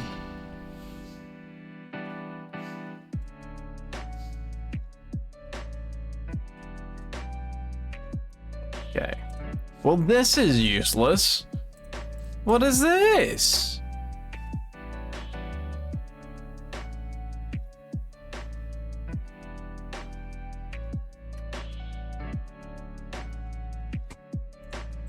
Whatever.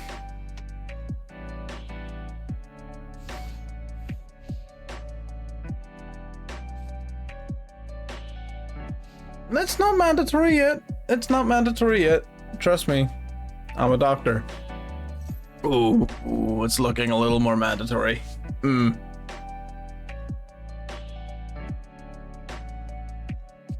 Okay.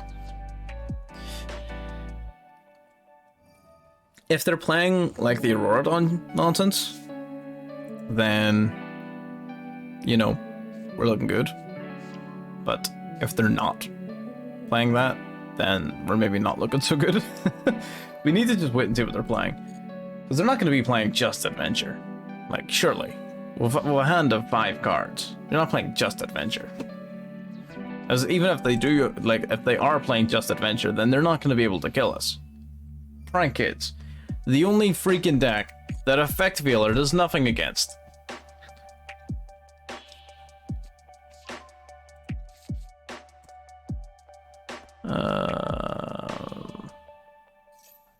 Well, this is far from ideal.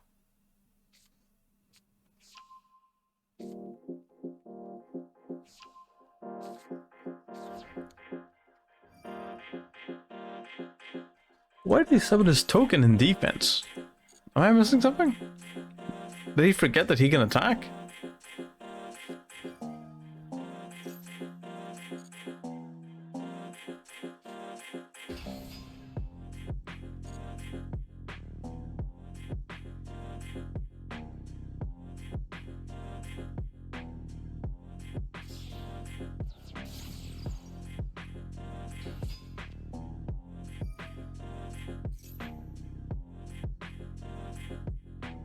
Let me...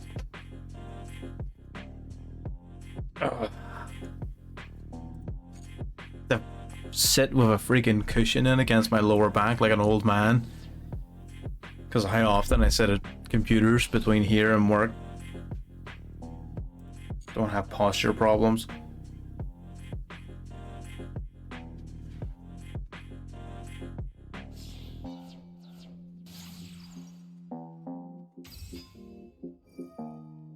This is literally, like, this card is the only, like, veilerable card in, like, the entire deck of Prank Kids.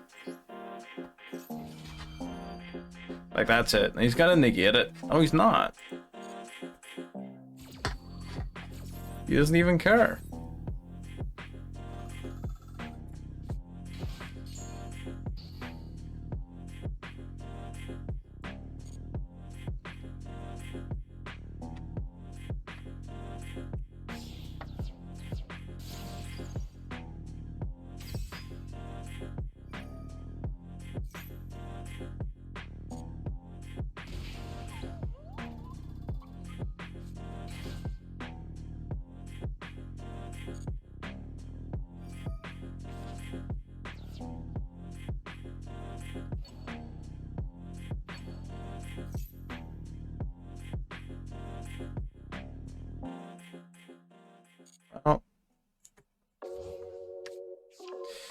That's unfortunate.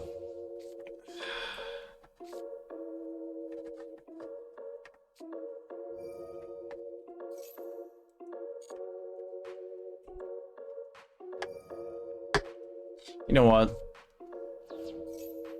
Yeah, we're being unrealistic here. Let's just give them the win. That's fine. Even if, right, we were to survive that turn, we'll then have like a double freaking Raigeki to... Yeah, I wish we could have, but we can't. We're just gonna give them that win. It's fine. Even if we had to survive that turn, we would have been dealing with like a double Raigeki and a negate, and like that's just too much. That's too much. I sort of want to get some of these like that. I want to save that replay.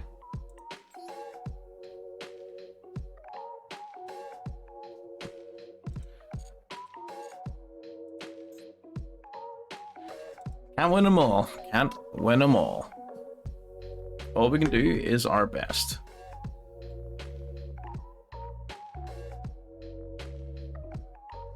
Alrighty.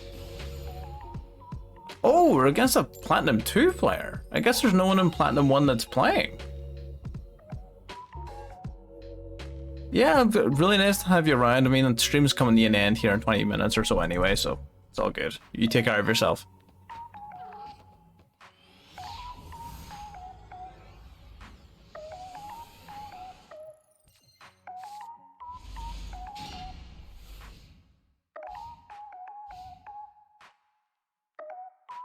So yep, I'll struggle on without the...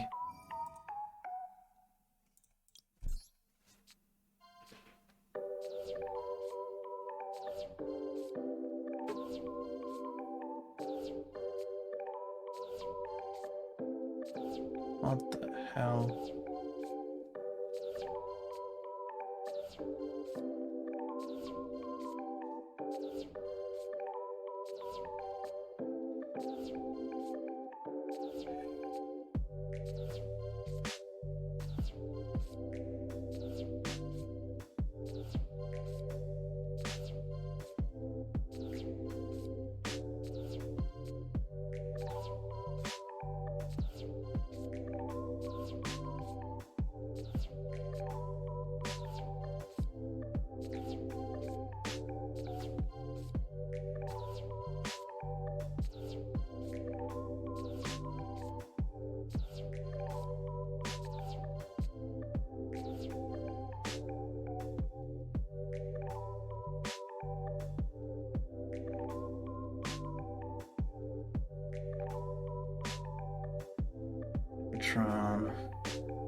Sort of want to copy this guy's deck.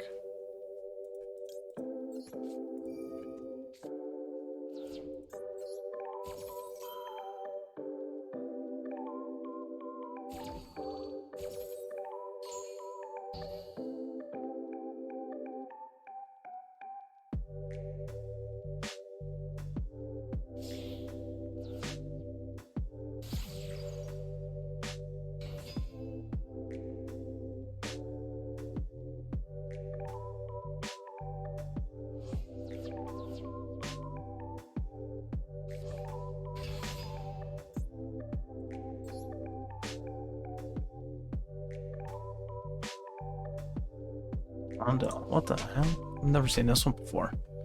And Infernoids are pretty cool. I haven't played them in quite a while, but they're definitely very cool.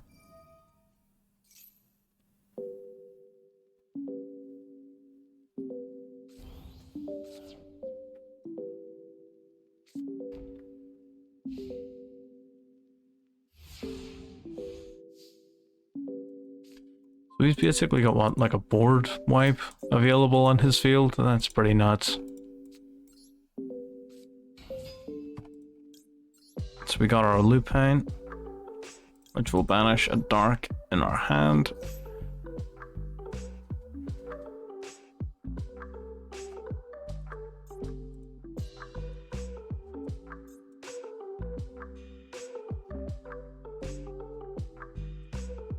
as well as a roar in our deck.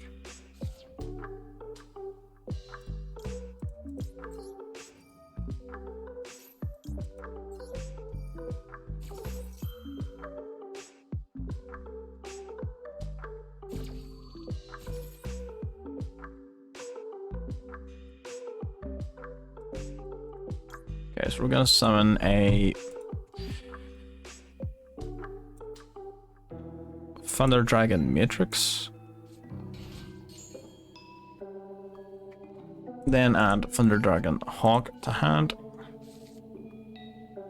Yeah, 100%. Our opponent's deck is nuts. Like, honestly, sort of annoying me that this is a UR. Like, that's a bit, I mean, like, it makes sense. Although everything else seems to be relatively budget friendly. This deck's pretty nuts. I'm definitely gonna have to have a wee yoink of this one once we're done. So we've got the Matrix, we've got the Lupine, we're gonna activate Hawk.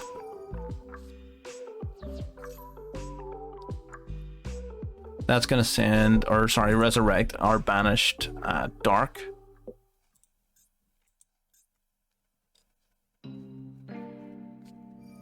Or it would, if we were good at the game. But unfortunately we're not. Right. Okay. We are going to have to change up the game plan a little.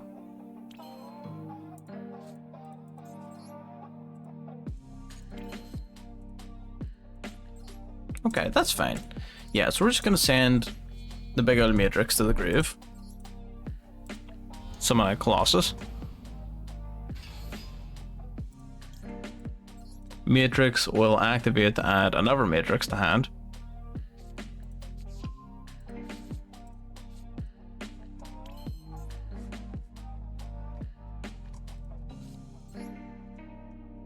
And we're gonna banish a light monster from our graveyard to summon the Collapse Serpent.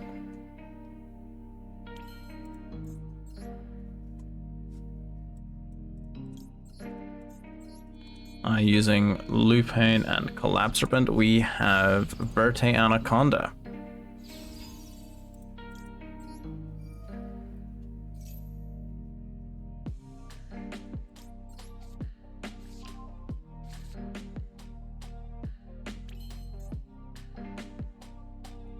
Awesome, okay. Verte Anaconda. Pay 2,000 life points. Send Fusion Destiny. Doesn't that just destroy? That doesn't actually...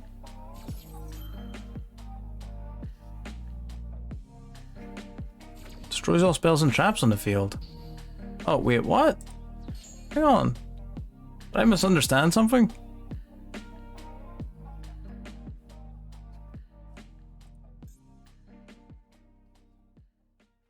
Oh. I mixed up their effects. That's my bad. Yikes.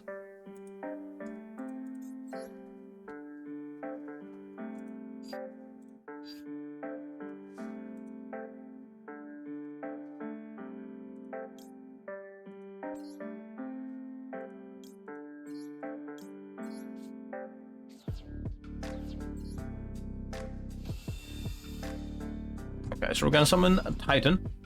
Titan's gonna help us out here, because on the following turn he'll be able to discard Matrix to get poppin'.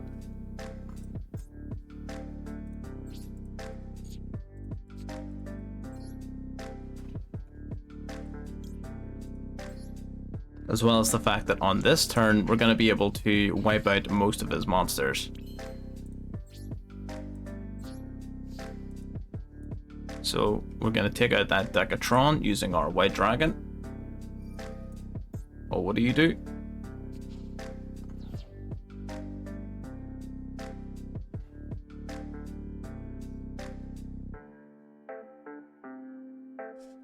Ow. Okay.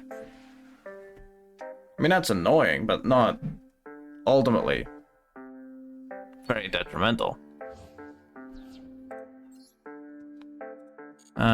That's fine. then we'll just take out Deviati. And pass turn. And it's nice keeping at least one of these guys face up so that he can't like spam out the rest of them from the graveyard.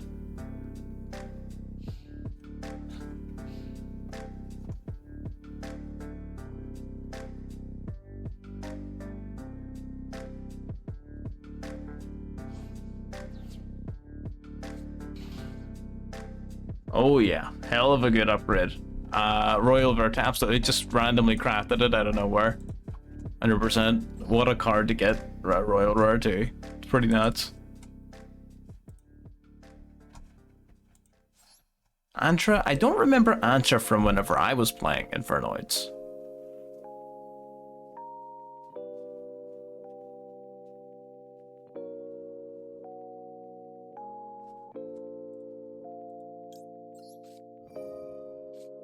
Yeah, we're not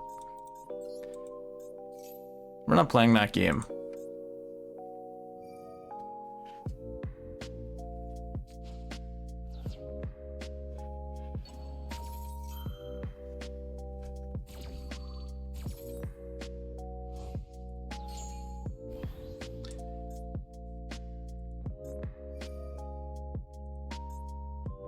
Wait, that's a quick effect? Oh, no, he just chain blocked me. Okay, right. Well, sucks to suck then, I guess.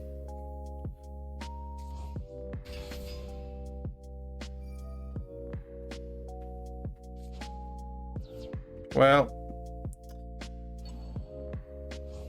Wheel. That's rough. I mean, this deck isn't super great at pushing for lethal, so I may still survive. Like, it's gonna get close, but I don't think it's gonna quite get enough damage on board to get over the line, yeah.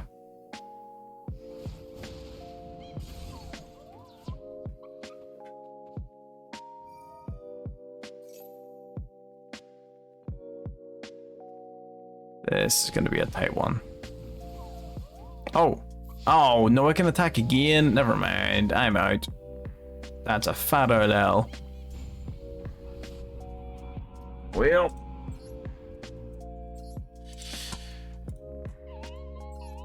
Alrighty then. So this is going to bring the stream to a close. We didn't quite hit diamond, but you know what? We had a lot of fun playing and learning decks that I haven't really used to a serious extent before, that we've only really touched on. So very educational, very fun, especially for myself. I can only hope that everyone who was watching it either now live or who is watching it in the future after it's been posted finds it just as educational or just as useful as I did.